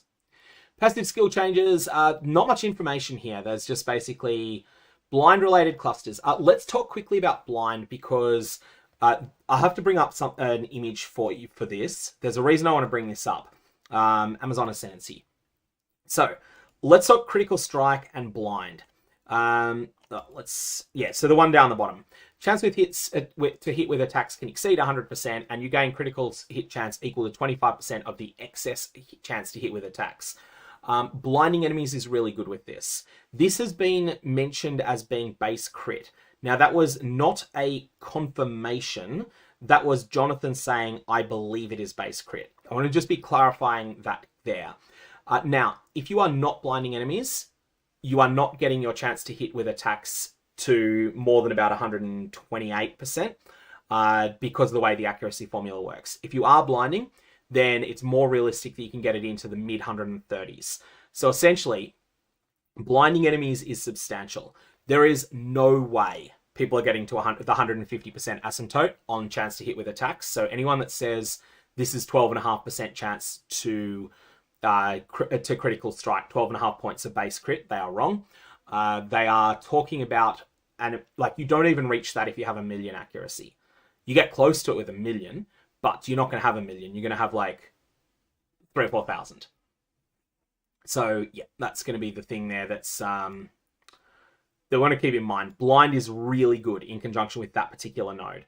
So that's something to remember, because what blind does, blind is a 20% nerf to monster evasion rating, which is equivalent to a 25% buff to your accuracy, but it's a 25% more multiplier to your accuracy. So that's it there. Okay, let's go through everything else here. There's a bunch of different sections that are coming up here. Trusted Kinship allows you to have 2 companions of different types, cause companions have defense for each 2 of that defense you have, and cause, that comes at a big cost, so that's a keystone. Yeah, so basically that's a substantial drawback to having 2 companions. Added Crimson Assault, which causes bleeding you hit to be aggravated, but only last 1 second. I really like this. I really like this keystone. I don't think it's very good in many cases, but it's such a cool design. I would love this in Path of Exile 1. This would be fantastic here. This would be absolutely fantastic in Path of Exile 1. In 2, Bleed, I don't think is in a good enough spot for this to be good yet, but we'll see on that front. Following have been removed. Break focus, hold focus, lasting concoctions, no escape, pin down, potent concoctions. Don't know the names of those, so I'm not exactly sure what it is. 12 jewels have been removed from the passive tree, so they're probably going to get nerfed down to just being a travel node instead. That's... wonder if they're doing that because of the Adorned. I'll bet you that that's because of the Adorned, honestly. I think that's the intention there. Acrobatics is now 75% less evasion rating instead of 70%. And that is probably... that is really severe. Honestly, that's really, really severe. People are asking, yeah, the bleed interaction. So if a target has non-zero energy shield, unless you punch all the way through its energy shield, you can't inflict bleed on it.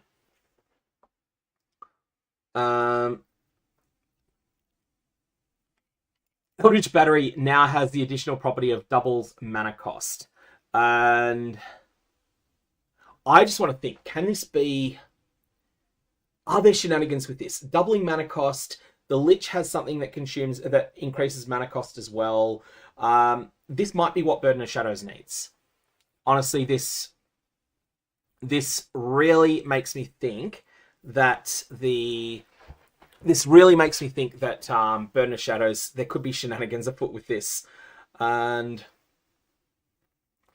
yeah, that's something that I really want to think about, Burden of Shadows, this league. It's like the opportunity cost of using a staff without plus gem levels on it is huge, but actually Burden of Shadows might get there now.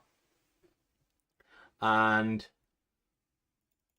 The Giant's Blood Keystone now has triple attribute requirements of martial weapons.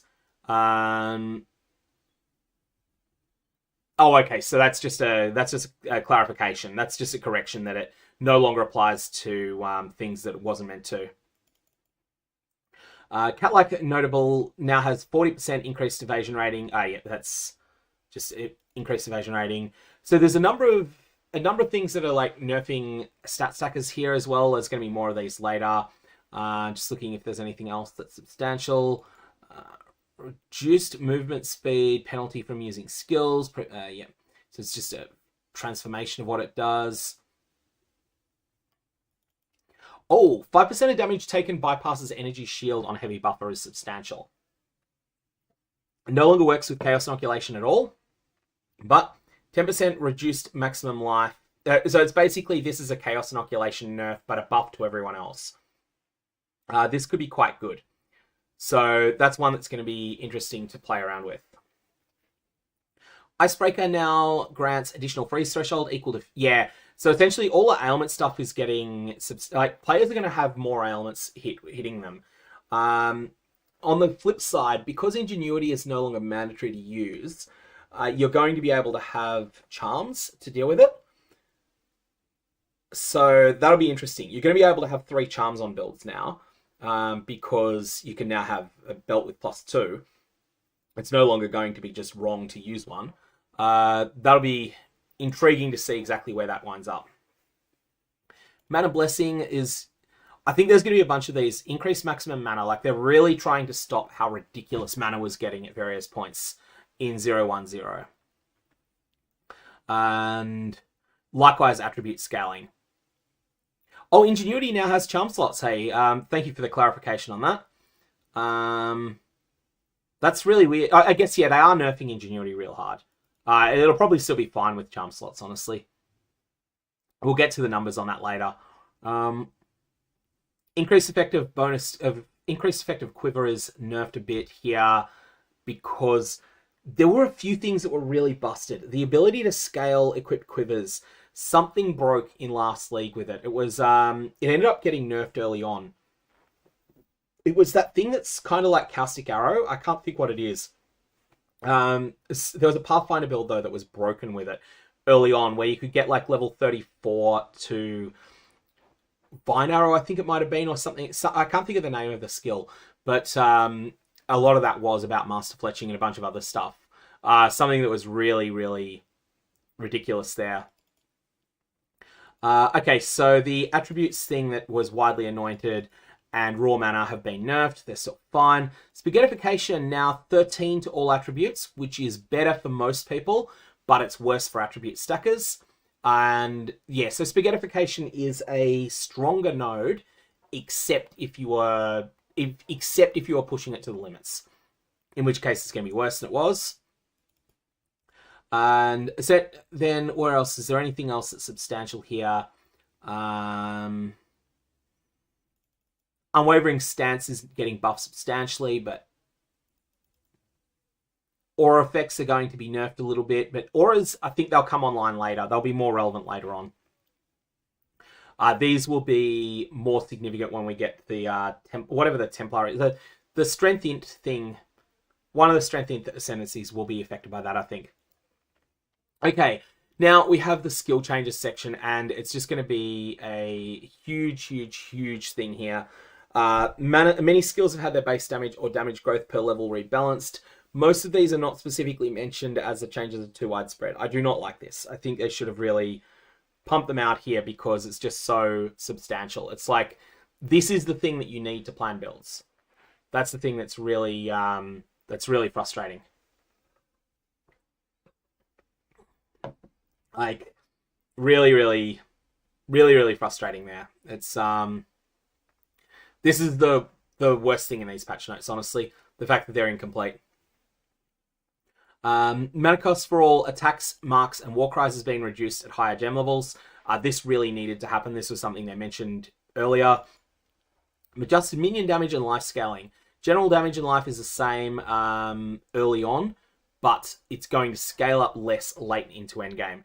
This will be one that we need to again see how it feels. Minion builds were overperforming substantially early on. Then eventually other things outscaled them. This is like, Infernalist was always A tier. The thing is that the gap between A tier and S tier in last patch was enormous. Infernalist was the best of the non-broken builds. So I don't know how substantial this is going to be. If this is a big nerf, then well, actually, if this is a small nerf, Infernalist may still feel as good as it was last league. If it's not, though, like, we just don't know. We don't know exactly where it is.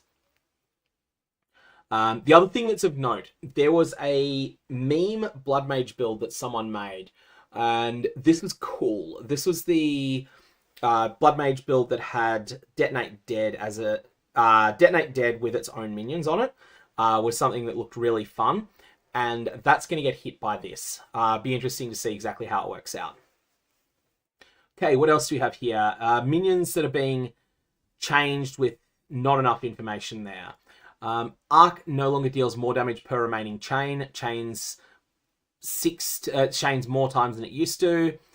Quality is now providing that damage instead. So that's going to come down to what Arc's other numbers are. Arc was not very good, but at least it had something. If the numbers are good enough on Arc, then this could be fine. It just depends what the base numbers end up as. Archmage is getting nerfed pretty hard, but I don't think it's deleted.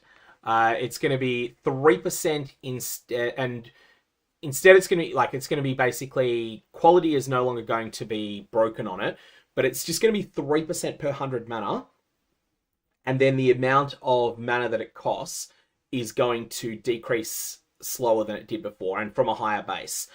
So essentially, Archmage is still probably... I feel like Archmage is still really good, honestly.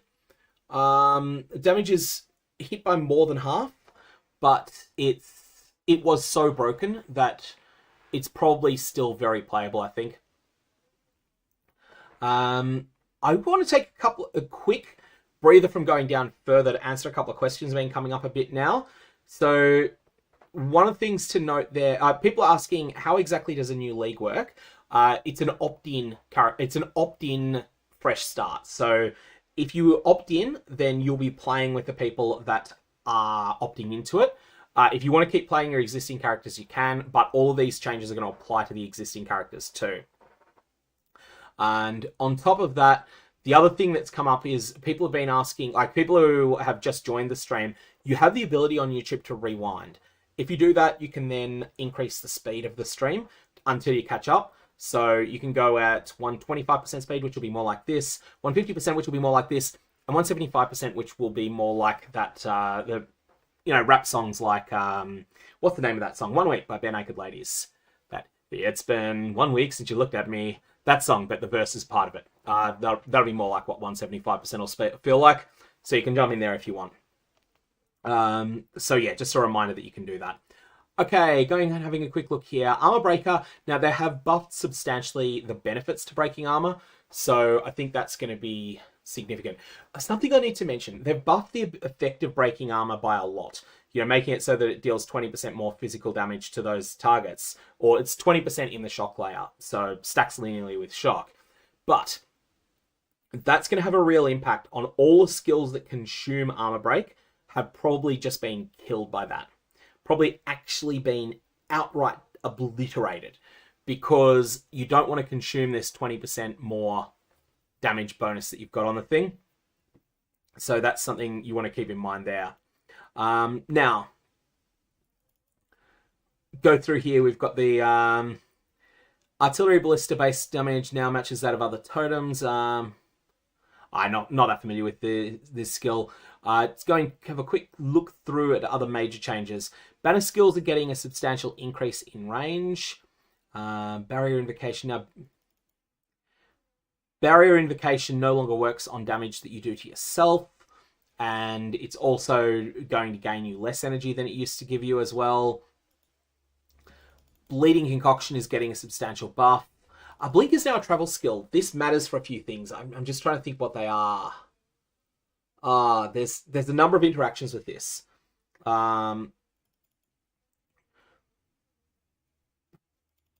Bone Storm Shrapnel has become a general mechanic called Impale, similar to the Impale mechanic from POE 1. Hits that impale an enemy cause the next attack hit against that enemy to gain added physical damage equal to 30% of the physical damage by the impaling hit.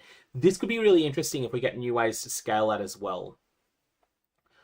Oh, it's a travel skill cooldown. That's right. Thank you chat for reminding me of that. That is a travel skill shenanigans. So yeah, all of the Temporalis ridiculous stuff is fixed now.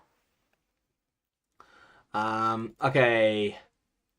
Custom minion death now gains energy when persistent minions are killed. Additionally, minions are created by a very underleveled minion skill relative to the current area level, grant less energy when killed. Level 20 plus minion skills will incur no penalty.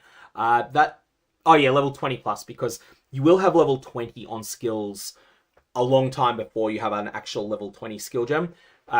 So yeah, that's less ridiculous. Cast on Shock now gains 1 energy per power of enemies you shock with hits on skills, previously 2. And on top of this is one of those things that's important, that there's no power for your ice walls as well. That's where that comes in here. That's that thing. Looking for anything else. Concoction skills now require an unarmed weapon set specifically. They now consume 5 mana flask charges per use, previously 3, which is kind of ouch. That's like a lot of charges are being thrown away there. Conductivity and presumably the other curses are getting nerfed quite a noticeable amount here. Sort of thought that was going to be coming because these are really, really strong. And there's a number of scaling mechanisms for it. So yeah, that's substantial. No more Widow Hell with Concoction, people are saying. Oh yeah. That's what I was missing there with the unarmed weapon set. Widow, that kills the Concoctions, right? I think that kills the Concoctions. Would you say? Like, I could be wrong on that, but I don't think that's there. Cold Snap, substantial buff that it needed. Curses are now more delayed. I don't think I like that. I think they were 1 second was already long enough. Like, it is a long time. Dark Effigy projectiles are being nerfed, but I think this is mostly getting used onto... So the crit is being nerfed, but you've got the ability to gain... Impact radius is substantially better. That's pretty much neutral. I agree with... Actually, Mason in chat is probably right on this. GGG seem to want the concoctions to be secondary skills rather than primary things. I think that is correct. I think that is the intention there. Okay. Decompose is... so Decompose is worse from the Corpse Wade boots. Corpse Wade, though, has a problem of being the pesky thing that it's like... They're really awkward to use because they're low movement speed. There is a wand that's providing Decompose, though. The Acrid Wand, that seems to be being added to the game. So that's getting done there. Okay, Despair is also getting similar... Yeah, oh wow, those numbers are really high. I feel like they're pushing people towards using Penetration more than... Like, replacing some of the extreme top-end scaling that you could get by getting monsters resist into the negative. I think instead you may want to go with Penetration instead and get, like, 60 or 70% penetration. And then you can't penetrate below 0 in Path of Exile 2. But I think that's going to be the lower effort approach to get anything there. Yeah, good point Anathema's making, that Queen of the Forest and Corpse Wade was the way people got around with using Decompose. But now there is the Acrid Wand is going to provide the same thing as well. Dead, is this getting destroyed or not? Scaling further, but not by very much. And then there's the base damage. So Dead is... still very strong, honestly. Dead was ridiculous. Dead is getting nerfed pretty hard, but it still remains good. The thing is that now the mana cost is appreciable at high gem levels on Dead. But you may actually... Like, you can use different levels of it. So this is in a weird this is one of those weird spots where Dead. I still think this is a really good. I think this is a really good like change overall. This is something that needed it. Someone's suggesting that I refresh here. So, and it's mostly in the unique items. So we are now at, hang on, if I just go, all right, it's, yeah. No, hang on, let's just refresh this one and it should stay at the same spot. Cool. Detonating arrows explosion radius is larger. Direct minions cooldown. Just looking if there's anything else substantial here. Elemental Invocation is less effective on ignites. And that's going to be better than Escape Shot now deals freeze build up with gem. See if there's anything else that really just jumps out as substantial. Oh, Eye of Winter is getting a... Yeah, Eye of Winter is getting other nerfs elsewhere with the changes being made to critical weakness. So this is probably actually weaker than it was overall. Falling... A lot of these, we just need the numbers on the skills. Flame Blast now has a 15-second cooldown, previously none, and has less damage per stage. Again, this is all going to come down to numbers. And Flame Wall is getting weaker. That's interesting. I thought Flame Wall was in a reasonable spot at endgame at the moment, but we'll see on the other things here. I think the thing with Flame Blast, I think the reason they're nerfing Flame Blast here, and remember that they're making changes to the numbers on the skills, and I think the intention is that these nerfs allow them to be more aggressive with the numbers changes. We'll have to see that, but I think that's the intention that they're going with. They're going here with, they can be a bit more aggressive on the numbers changes if they change the mechanics sometimes, but we're going to look. Flame Wall looks like it is being destroyed here, yeah. I do think Flame Wall is probably in a bad spot after this. Okay, so again, we've got more of these curses, and I definitely think penetration... and, as someone mentioned in chat, if you want to use a curse, use a defensive curse. I think that probably replaces the resist stripping curses. You can definitely still use the resist stripping curses, and the things that will look the best in Path of Building will be resist stripping curses, but that's where I think we're looking at there.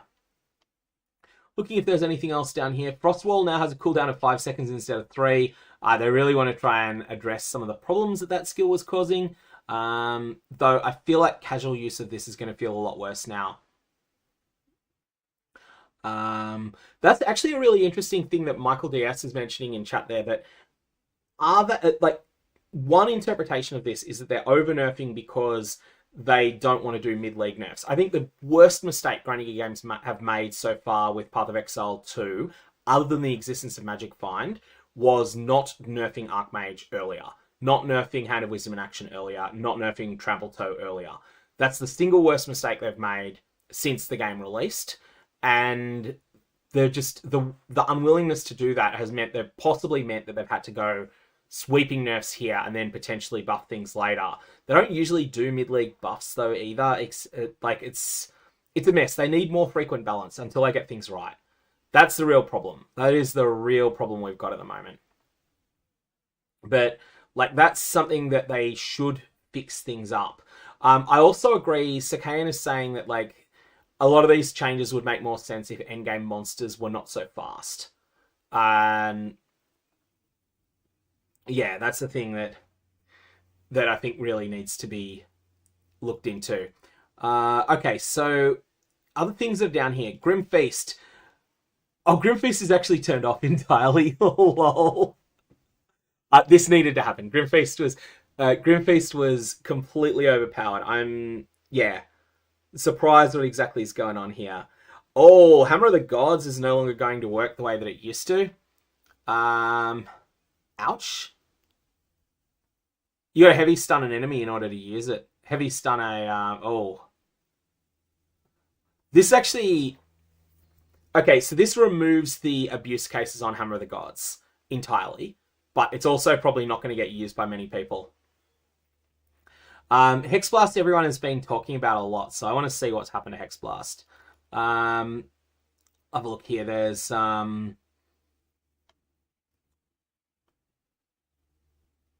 of Ice's explosion radius is smaller now. Herald of Thunder is now smaller, so they're looking to try and reduce the amount of chain reactions that those two have been providing. Hex Blast can only detonate curses for which at least 50% of the duration has expired. Okay. Yeah, Hex Blast is dead. Yeah. Hex Blast is dead on that entirely. And they nerfed the damage on top of that. Like, I was already looking at this. This line alone had me saying this is dead.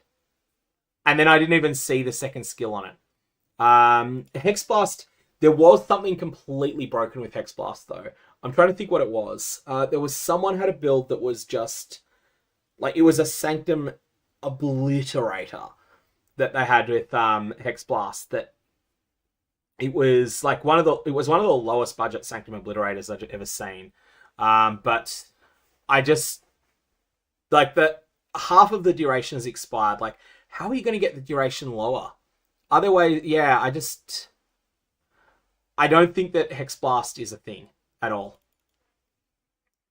Ice Crystals have lowered scaling past 20.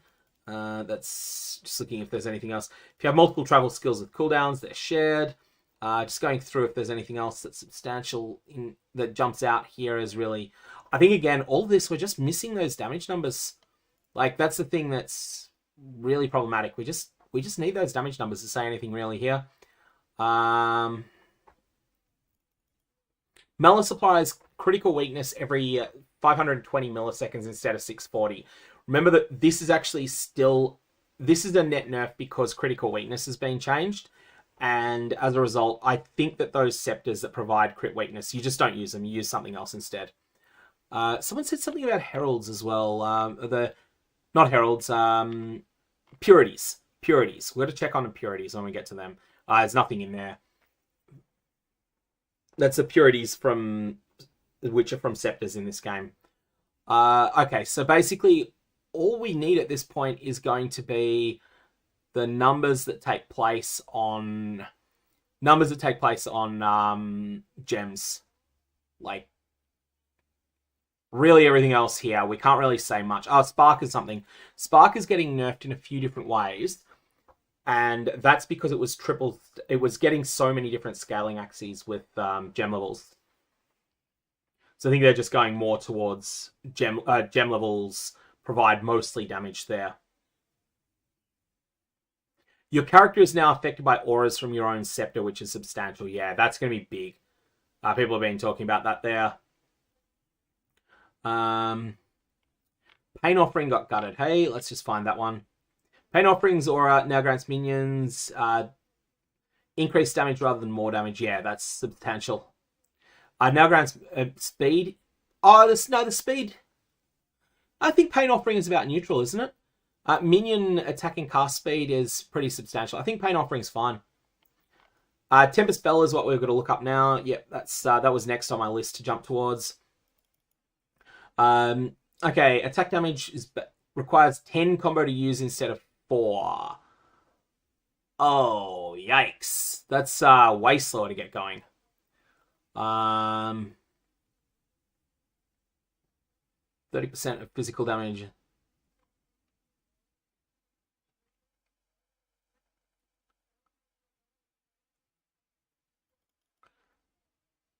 Hey, thank you for signing up channel memberships, Sakayan. May your Valorbs have interesting results. Okay, so looking if there's anything else. On kill effects of Herald skills can no longer chain react off each other's. So Heralds still seem they're going to be really strong. Heralds, I think, are the least significant mechanical changes here, I think.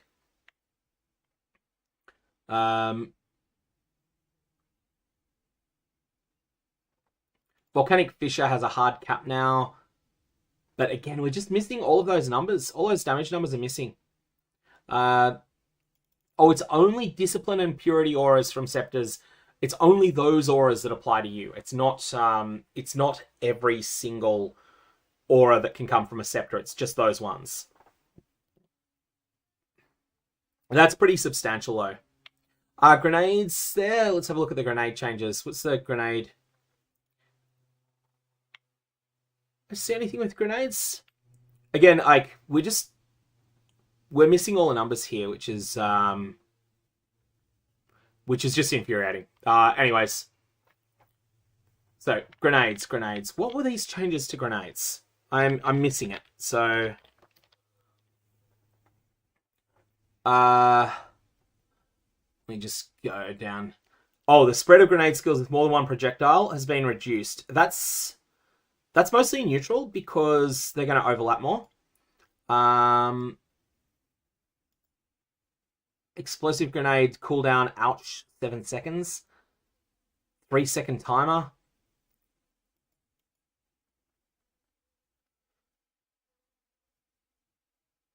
Yeah, I'm not as convinced that grenades are dead. Again, we don't have the numbers, which is just infuriating. That these is basically part of the patch notes. It's not all of them, but I'm not convinced that grenades are dead. Honestly, oh, grenades are near bottom, are they? Grenades. So yeah, that's something I'm not sure on. Okay, so astral projection is getting a buff. Brutality is getting a nerf. Burning inscription a nerf. Cannibalism for some reason is getting a nerf. I'm not sure why. Capacitor is getting a nerf. Close combat getting a buff. Like, these all seem to be pretty small things here. Okay, so control, destruction, and extraction cannot be used in cases where they don't do anything, because they were able to be applied to skills, but they weren't actually applying anything there.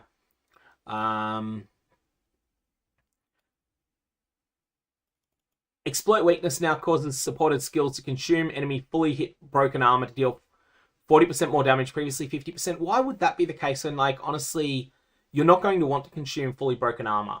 Like, with the buffs to fully broken armor, you don't want to do this. I just cannot imagine. I would not have used exploit weakness at its old stats. It's basically like that now. That's really... This is just a really weird change. Hourglass is getting quite a bit worse there. I don't think I want to use that anymore.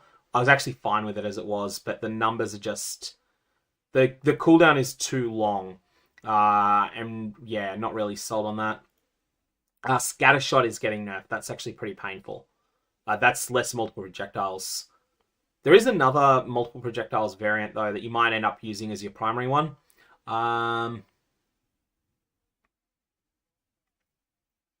So yeah, I don't really understand the thing with the armor break.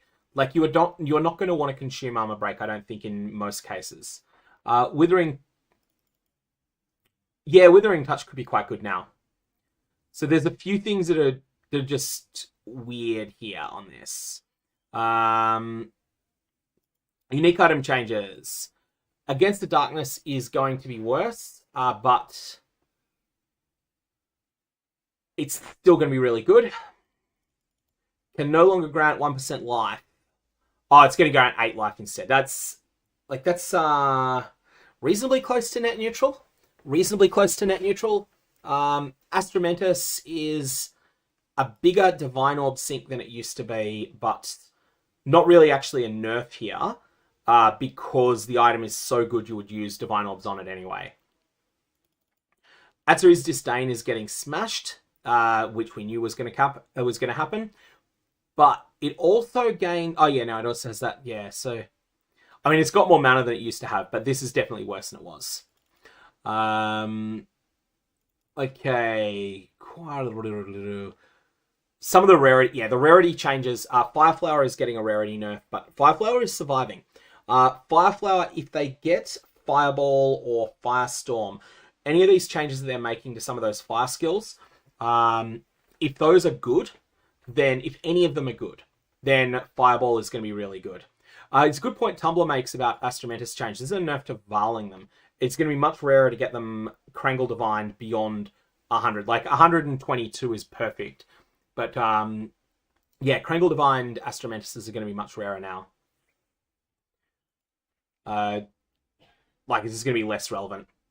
And Dream Fragments is getting nerfed, but I think that with all the changes that are being made to Archmage, I no longer think that Archmage is going to be a tier 1 build. It's still going to be playable, but it's no longer going to be tier 1. And so that means that Dream Fragments probably is just going to be a good unique. It's no longer going to be Chase.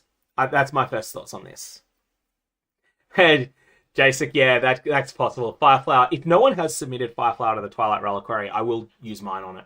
That's my plan. But I'm just going to wait and see what gets used, because I might sit on it for a while. Okay, Everlasting Gaze is just getting deleted, right? Like, it's the amulet slot. It was fine to use a defensive amulet in the past because, like, the amulet slot has so much damage that the Everlasting Gaze was good because it just was so much defense and so much utility. But I think now you're just not going to use this item because you can get +3 skills there. +3 skills, maybe not with 50 spirit, but actually, yeah, with recombination, you can get 50 spirit as well. So I think that recombination is going to destroy Everlasting Gaze, the new version of it. It was still fine, but now it's going to be alright. That's an upgrade on Eye of Chayula. Eye of Chayula is crazy rare, keep that in mind. Fireflower is losing some rarity there, but it will still be fine. Ghost Wraith is now converting only 25% instead of 50%. Ghost Wraith is not that rare, right? Howler is... Correct me if I'm wrong, right? But is Howler still the best item in the game? Like, leave aside the dexterity side of things. The dexterity side's a lot worse, but there's... I feel like int stacking with Howler is still, like, ridiculously good, right?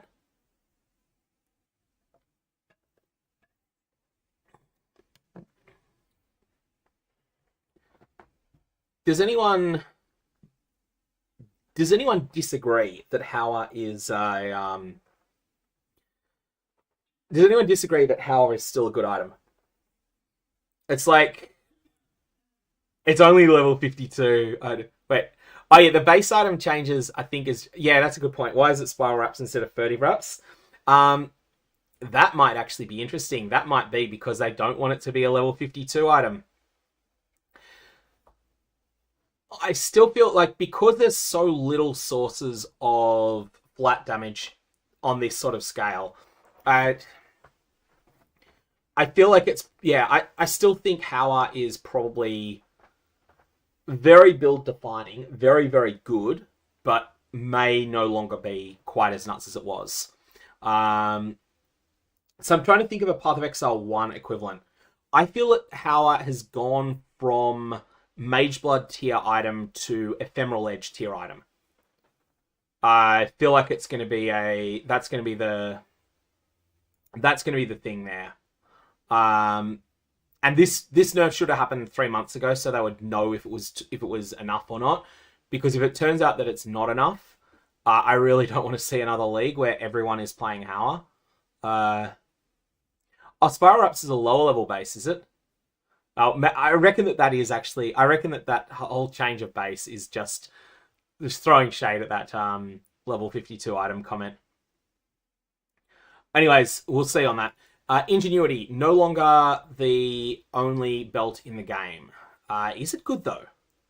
The question is this going to be good? You're going to get 1 or 2 charm slots. I feel like you want to divine this to 2 charm slots, usually. And then... Yeah, there's the other charm stats are neutral. Neutral on average, but you could get better. 20 to 30% increased bonuses from each ring. I feel like this is still fine, right? It's like, it's good, but it's no longer... I feel like this is going to be used by 3% of the player base. Ingenuity. I feel like this is going to be 3% of the player base are going to use this. Yeah, the previous version of this, if you haven't refreshed it, the previous version of Ingenuity was 30 to 50% left ring, 30 to 50% right ring, nothing to do with charms. So they've changed it again. Not necessarily even a net nerf. It's like they have changed things a bunch, but this is going to be... So people are thinking maybe everyone will use... I don't think everyone's going to use Headhunter, even if they've got access to it. I'm liking the fact that there's... like, the thing I like the most about the Ingenuity change, there are people in chat right now saying Ingenuity is still A tier, maybe even S tier. There are people in chat saying it is now dumpster tier.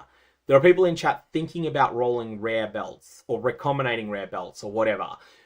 They've got it right, at least to start with. We might not be sure exactly where it is. But I think it's like it's still... yeah, it's basically half a ring, 2 charms, and I think that's probably usable. I think it's usable. It's probably going to get replaced by a rare, though. And I'm not sure, like... Alright, here's a question for you folks. You loot an Ingenuity that has 1 charm slot. Do you apply a Divine Orb to it, knowing you're 50-50 to upgrade it to 2 charm slots? That's where I think it's going to come up. That's what I think is going to be the question to keep in mind. Yeah, breach ring quality is down as well. That is another thing.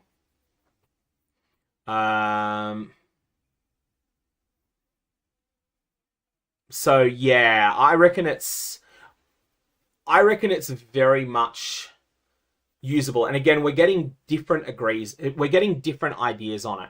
So that's where I think that's what I'm liking about this. No one agrees how good this is. So that means that they've got this about right. And we'll see exactly where it goes. But yeah, and this nerf should have happened months ago.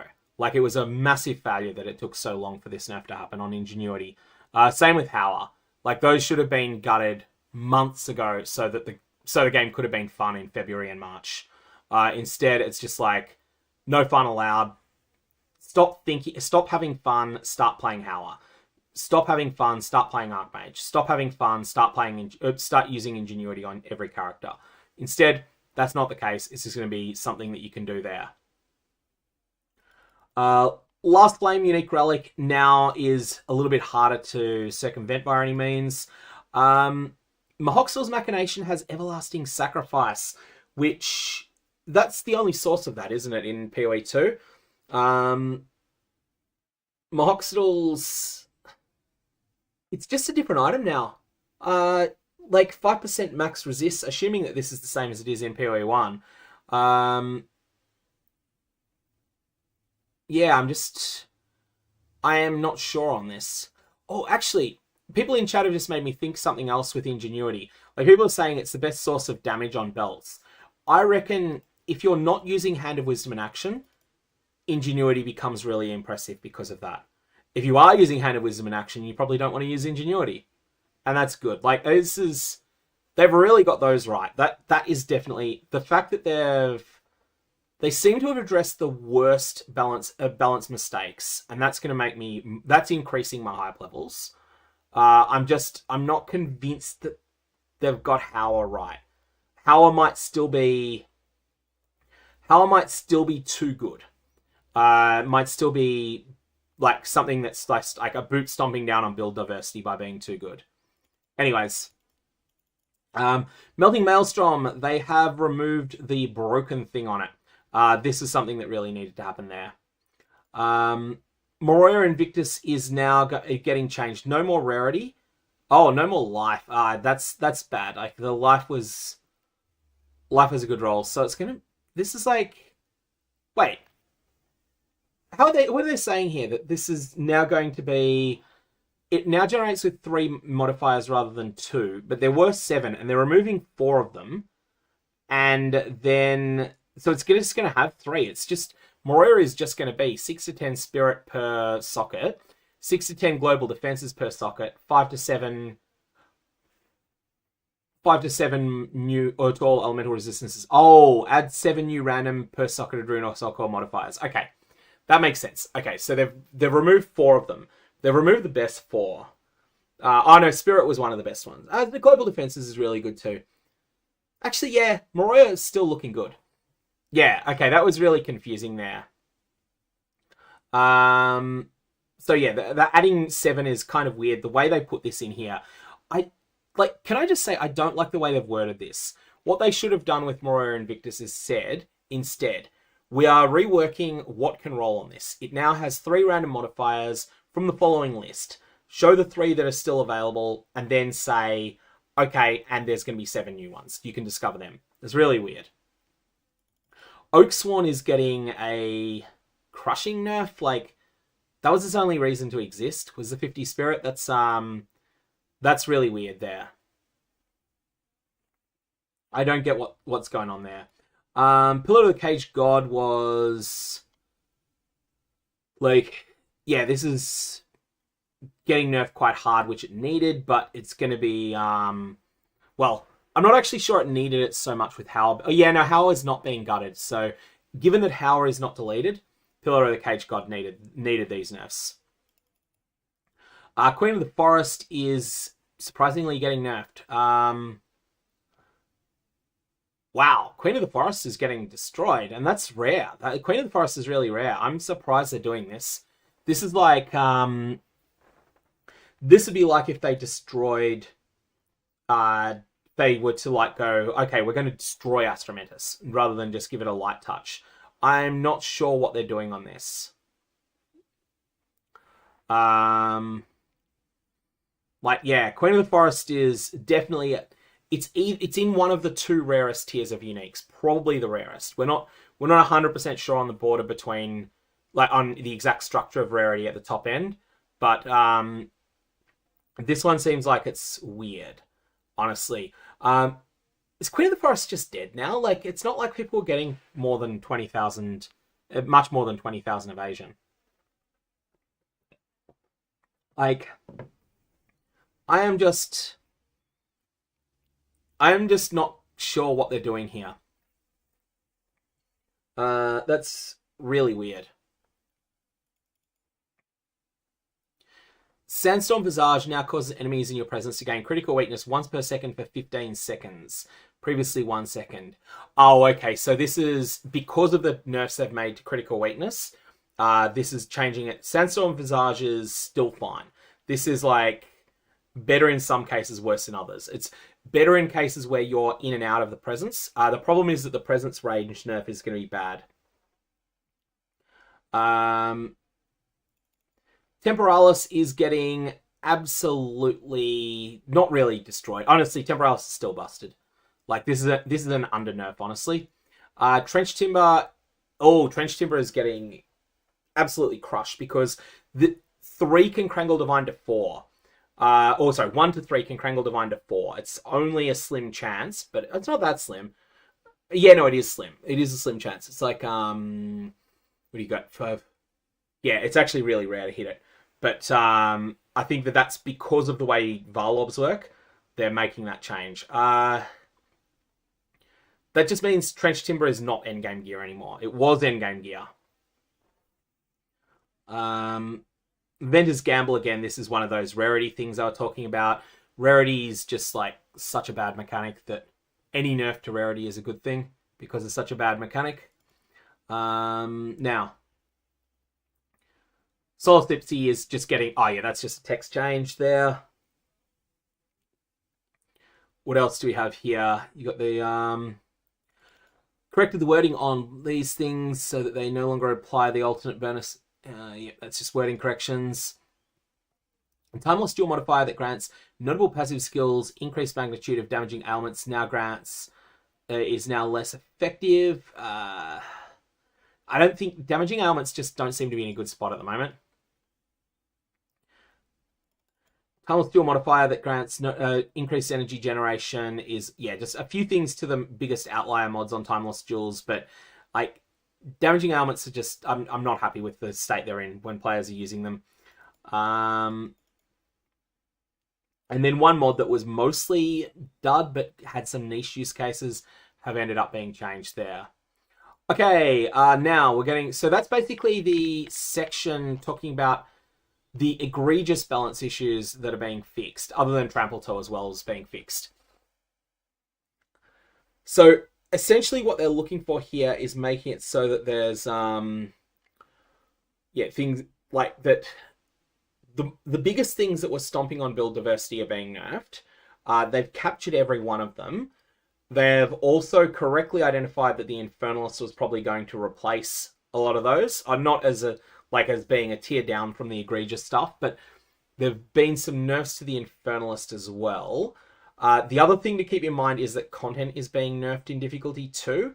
So, and also players are going to have access to better gear than they've had in the past because of a combination. So I think that this is generally looking like it's, it's the changes that the game needed, really. There's not a suite of changes to the bad uniques. That is a point there. Is Reddit in tantrum mode? Yeah, of course Reddit would be in tantrum mode because Reddit always wants the game to be easier.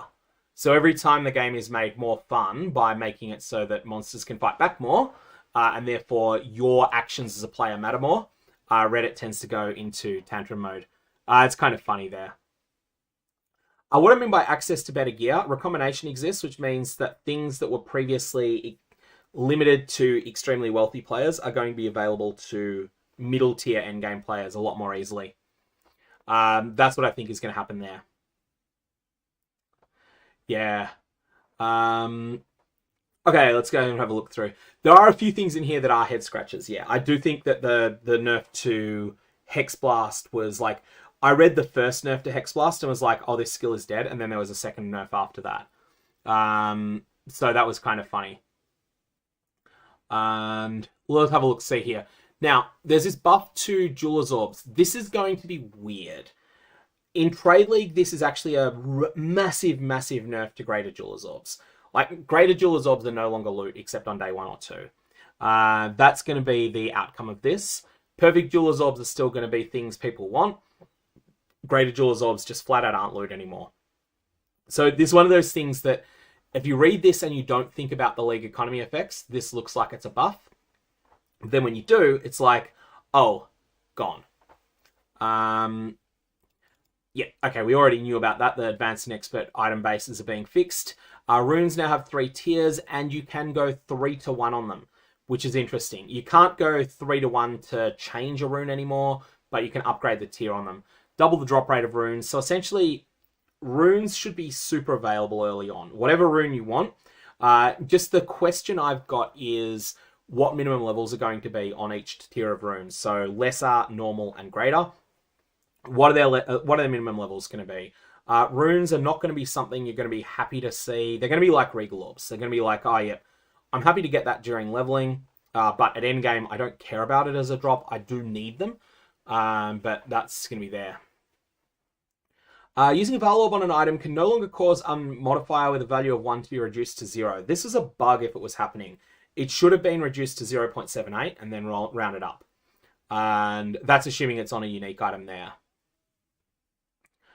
And then we have here, base damage of all crossbows has been increased. Crossbows now have 2-handed versions of added damage modifiers, which we knew was coming, instead of the 1-handed modifiers they were using. So this is actually a substantial buff to probably Witch Hunter, primarily. Witch Hunter was suffering from the fact that crossbows were just a bit behind the curve compared to other things. Witch Hunter got a couple of minor buffs in its ascendancy itself, but they were like C tier to B tier level buffs. Got to see on this thing here. We're sort of see exactly what's coming up here there.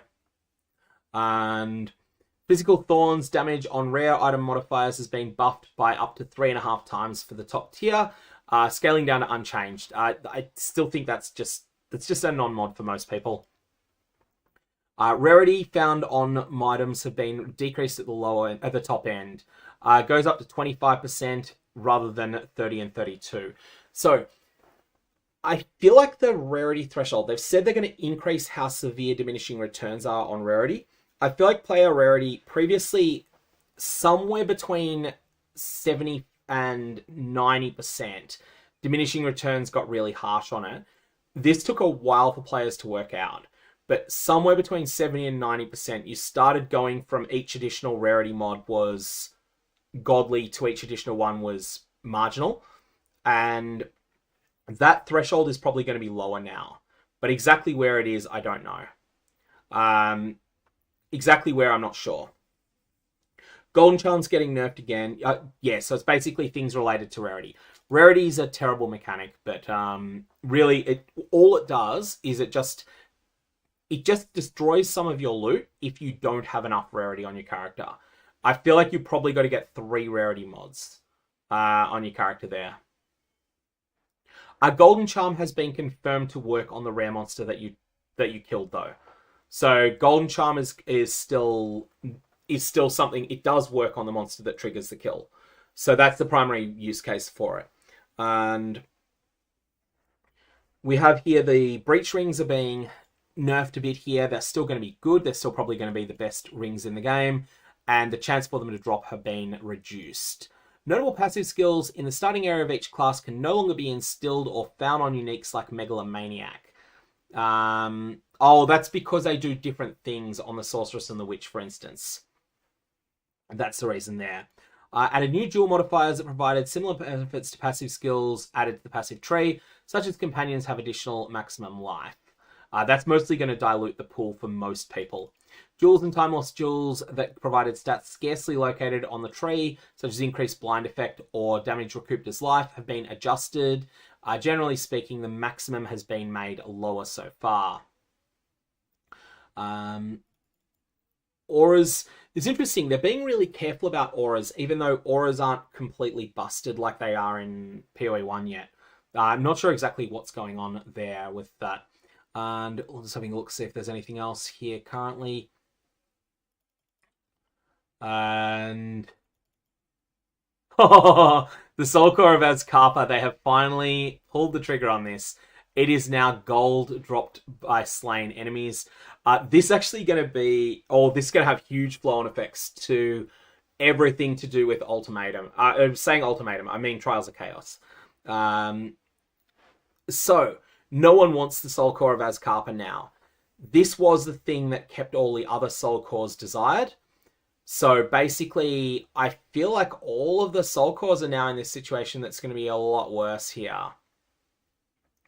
Like, Soul Cores are just... People are no longer going to be 3-for-1ing Soul Cores that are unpopular. Like, it does still give Spirit, yes. It does still give Spirit in martial weapons. So yeah, there is true that people will still want it. But I just don't think there's going to be overwhelming demand for it anymore. Trials of Chaos is still going to be good for making currency, though, potentially. Because... Oh, well, no, the Adorn got nerfed as well, didn't it? The Adorn got nerfed by the jewel sockets being removed. So... I wonder what's going to be popular out of Trials, then? Is there anything in...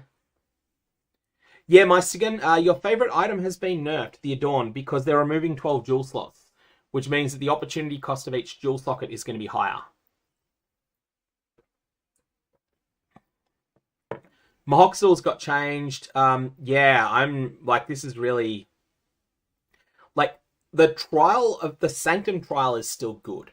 The Sanctum trial still has a lot of really, really relevant loot. But I'm just not sure what it is from Ultimatum now. I'm really not sure what you're going to get out of there, honestly. Like, in terms of repeating it at endgame. I feel like it needs something else in there. Hateforge is true, yeah, Hateforge is true, but Hateforge is just such a obscure, like, such a niche item. I feel like this is going to be really, really, really, really substantial, that change. Yeah, so that's... Wow, I wasn't really expecting that to be quite a substantial change there, but it really is. That's going to be... Trials of Chaos is... Like... I think Trials of Chaos is in a really bad spot now, honestly. I hope I'm wrong. The other thing to note is that that's going to mean that... Like, the other thing with Trials of Chaos is that move speed being a bit lower, like between Temporalis and... the travel skill changes and the like is going to make Trials of Chaos feel worse as well. Oh, Wyatt has a really funny suggestion there for. I mentioned yesterday I'm close to hitting 50,000 subs on the channel, and Wyatt's suggesting that I wear like a suit and tie on a stream. That would be quite funny. I used to, until I was 35, I used to always wear black. Like I would wear black button-up shirts most of the time. And then one day I just realized, why am I always wearing black? And I just didn't have an answer for it. I just gotten used to it. So yeah, that's actually quite funny there. Anyways, let's go and have a quick look through everything else here. Crush notifiers on dual provided attributes have been nerfed a little bit. Again, like they're really going after just toning down how high attributes can get with investment.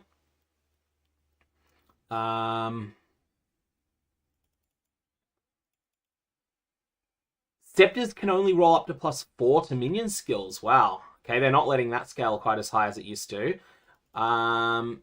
Scepters can now roll up to 80% increased presence area, previously 30, but that's going from, so instead of 6 to 7.8, this is now 4 to 7.2. So this allows a way to ameliorate a nerf. That's interesting, and I'm trying to think, there's not really a way to use that with the highest tower. Amulet modifiers that provide increased maximum mana are being nerfed. Basically, mana is definitely being brought into control a bit here. This is the further Archmage nerfs. I still think Archmage is very playable here. Let's have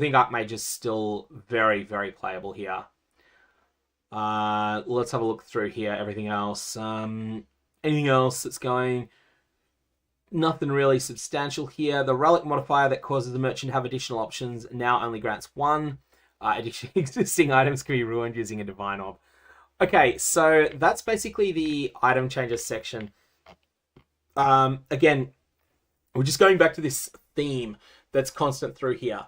Everything that was broken in 010 that should have been fixed in December, they're fixing now, and they're fixing it late, and they might even be over fixing it. So, who knows? Maybe they'll end up with a situation where all the changes that they're making to things like Archmage end up meaning that they're completely unplayable. I could be wrong on that. I think at the moment that Archmage is still very playable, but they may have overdone it.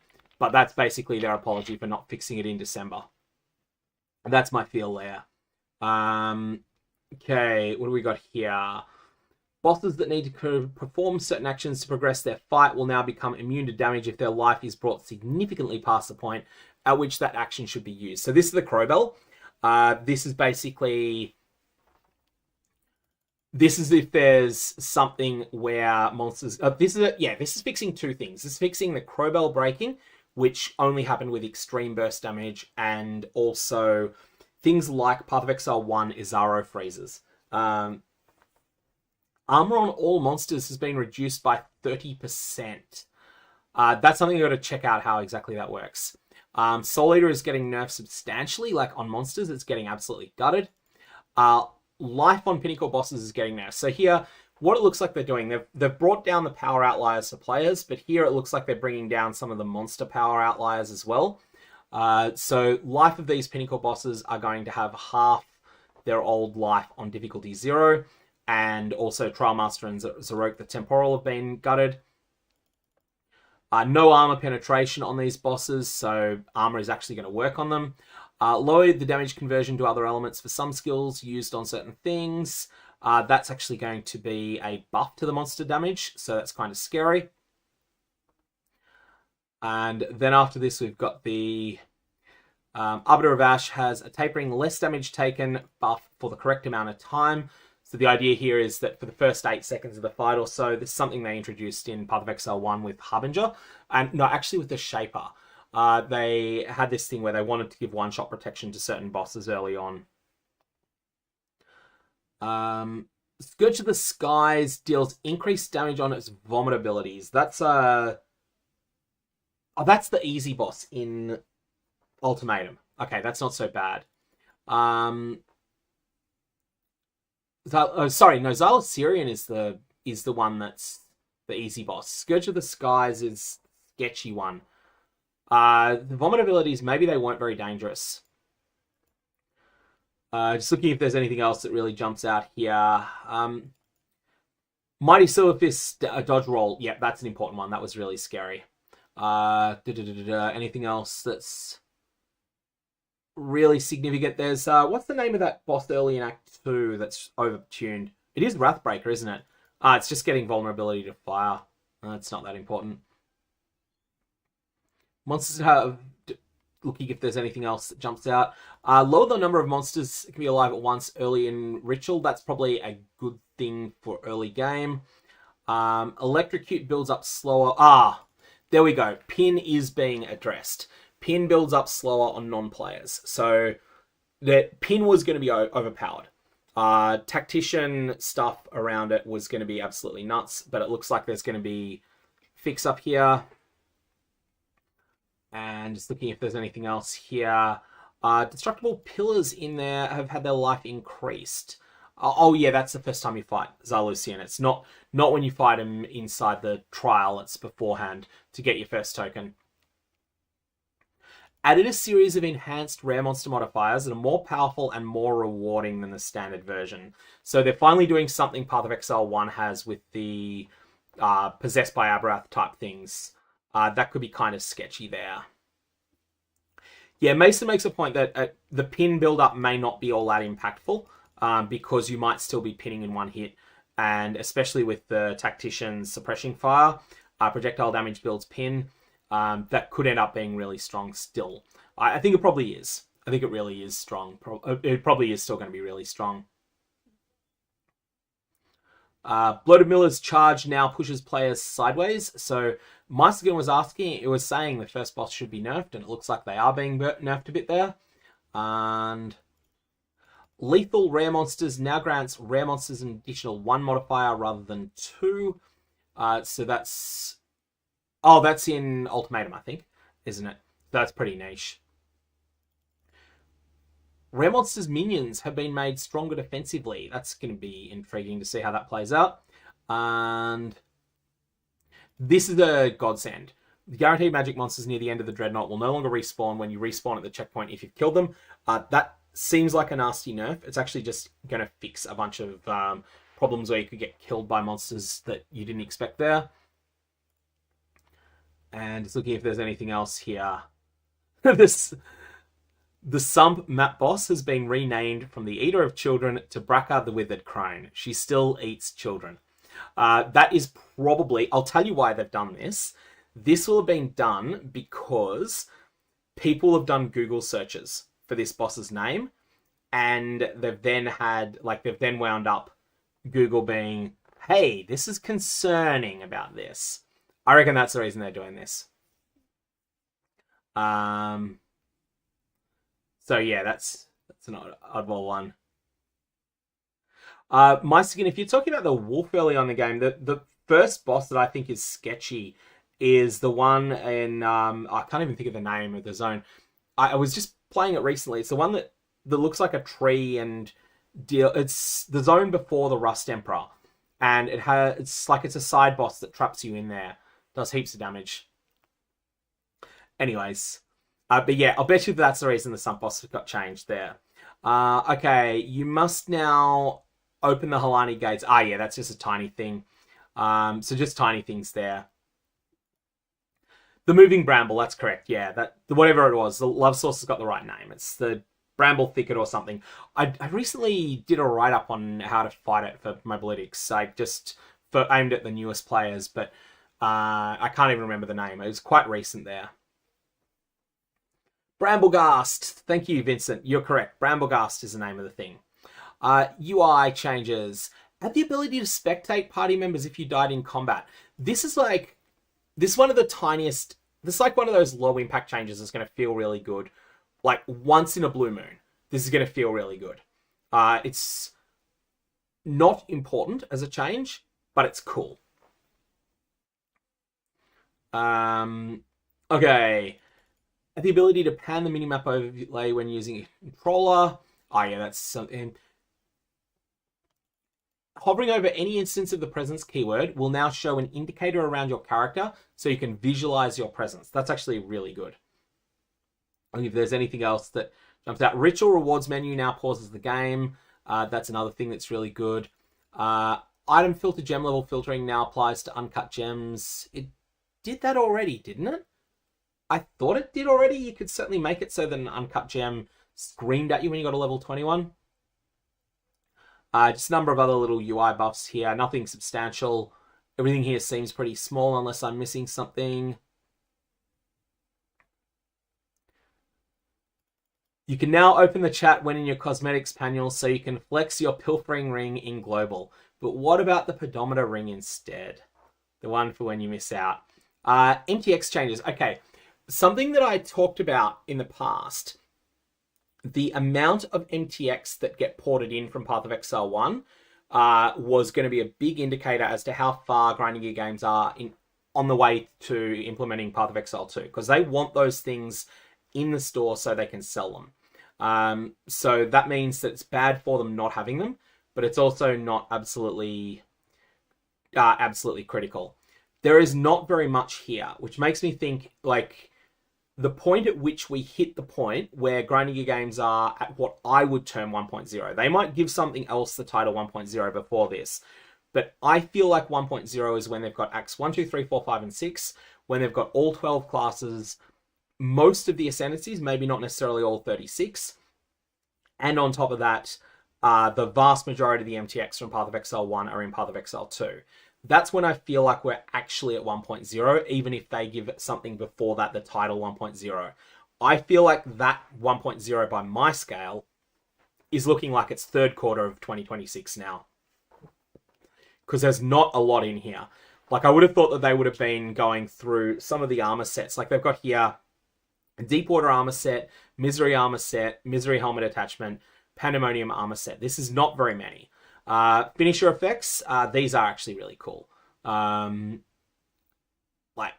only a few of them. Portal microtransactions, not very many of them.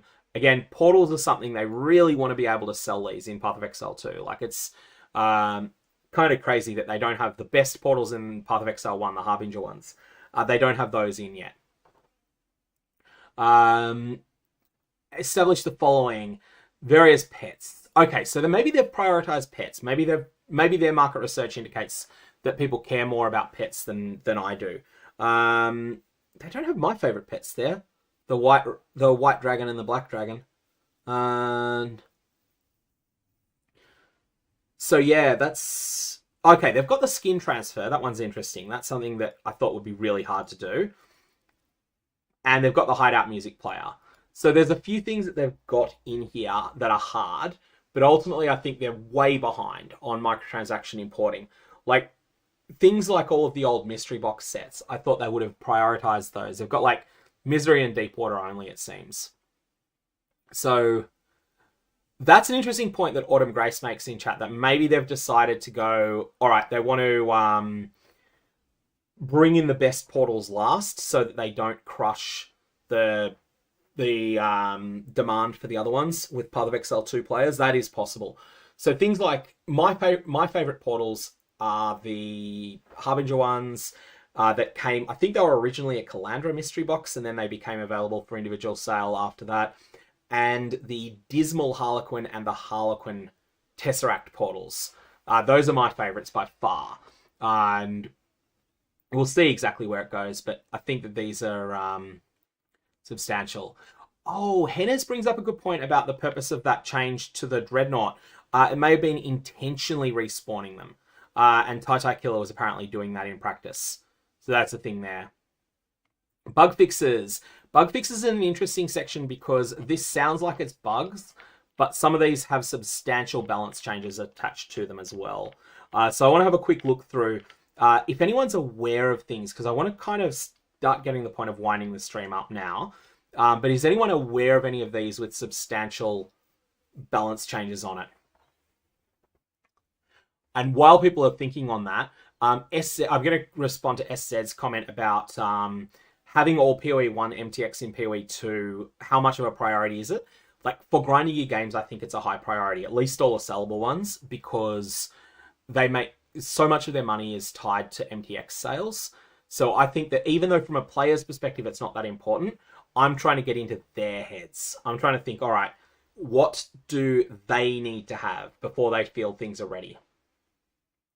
Scepter quality change is something that I'm missing. Okay, so scepter quality is that scepter quality is now changed to work now, isn't it?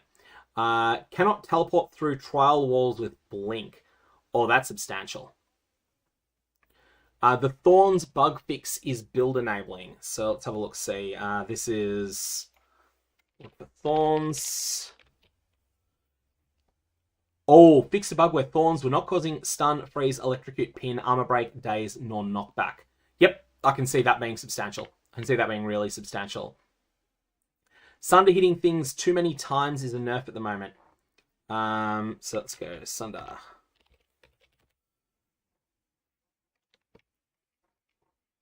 Oh yes, yep, that's a nerf to Sunder, definitely. That's that potentially very significant. Looking to see if there's anything else that comes up in here, but otherwise we'll basically going to that to the point of winding up and then starting to think if there's anything significant. Svalin's cast on block. Previously displayed 250 but was granting 2.5. It now grants 25 base energy on block. So Svalin is now better than it was by a lot, actually. At least the skill on it, the cast on death is a lot better. Svalin was already a good item though.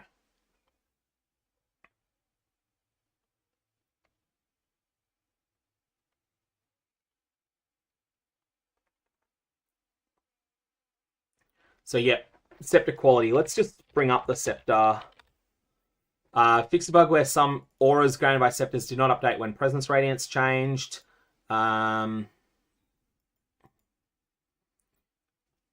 Check what we go through here. Oh yeah, that's yeah.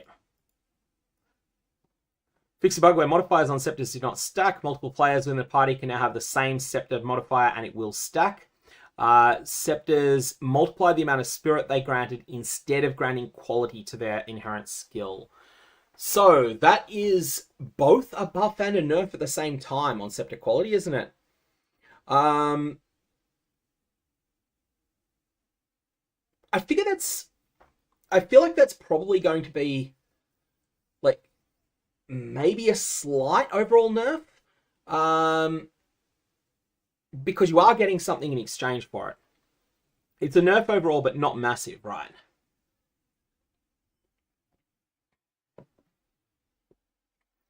Like, you're going to have less minions. You're going to have one less minion, but every minion's going to be better. So that's a big one. Okay, move and attack. Let's bring that one up. I'm just going to find it. Hang on. Here. So it'll be the 24th one, won't it? Fix a bug where skills that allow movement during their actions wouldn't apply their slow at full effect if used with higher values of attack speed, of attack or cast speed, and not held down. So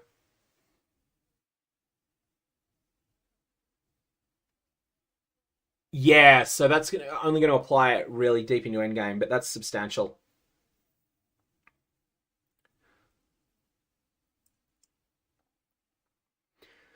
Okay, I want to try and put together, now I think we've gone through the things that are in the bug fixes section, my overall thoughts.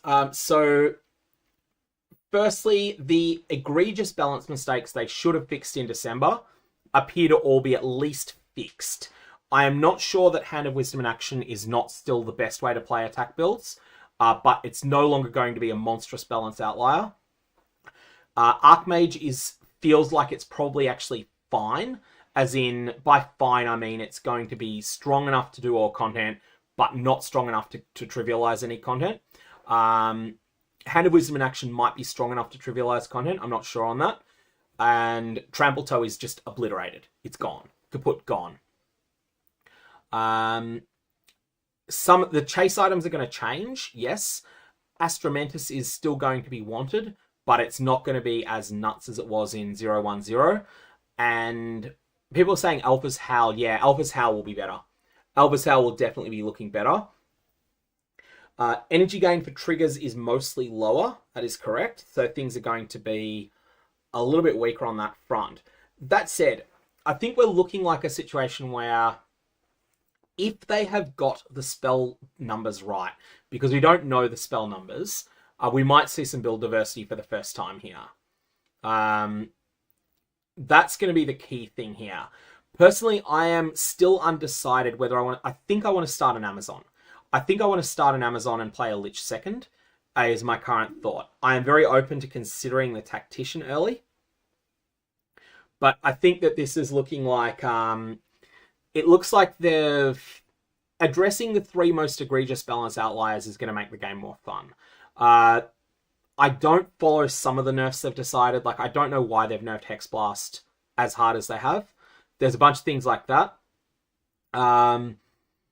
But yeah, I am thinking that the plan is going to be to go probably Amazon just to experience the agile combat style. It's sort of like the Monk. It's just that I didn't end up playing a Monk. So I want to try and get a feel for that. And I think there's just a lot of cool stuff in here. Good points being raised. What's my thoughts on the Smith of Katava? I think the Smith of Katava could be good, just because it solves all your defense. The Smith of Katava can, with 8 points, just solve defense on your character. Then your classic passive tree is all about building damage. So I think that's looking pretty good. Deadeye is going to be really strong in week 1. I don't know how long Deadeye is going to feel great at endgame. It's going to be a bit squishier, but Deadeye has got a lot going for it. But I think there's a lot of cool stuff going on here. I am very relieved that they've nerfed the things that needed nerfing. I'm also a bit confused about some of the things they've chosen to nerf in here that probably didn't need it. But ultimately, I think the game's in a better spot after this patch. We're going to then have to go through everything once we get those gem numbers, because the gem numbers are critical to get right. People asking about Energy Shield. Energy Shield recovery is gutted. And that's because Grim Feast is literally being turned off. You cannot use Grim Feast after the patch. They're going to rework it later, but basically Grim Feast was solving Energy Shield. Like, Energy Shield was meant to have the larger buffer, but it was meant to have worse recovery. It's now going to actually be that, because Grim Feast was giving it better recovery than everything else. I am hoping we get the gem numbers later.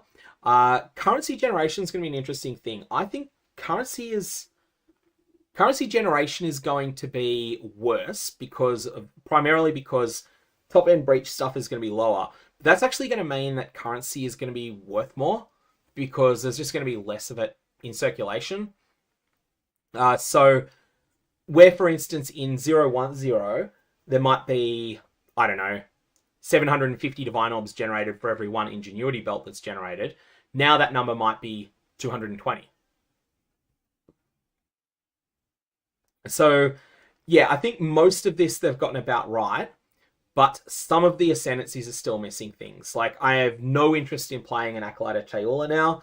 I have no interest in playing a Chronomancer at the moment, based on what I've seen. Still, I have very little interest in playing a Warbringer, despite the fact that there are a few buffs there. Anyways, I feel like that pretty much answers everything there. I am looking forward to the patch going live on Saturday morning, my time.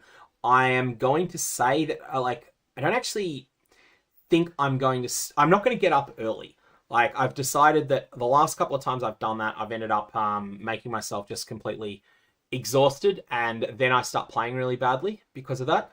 I might actually get up at 9 o'clock or 10 o'clock instead of 6 o'clock, or instead of 3 o'clock for downloading it.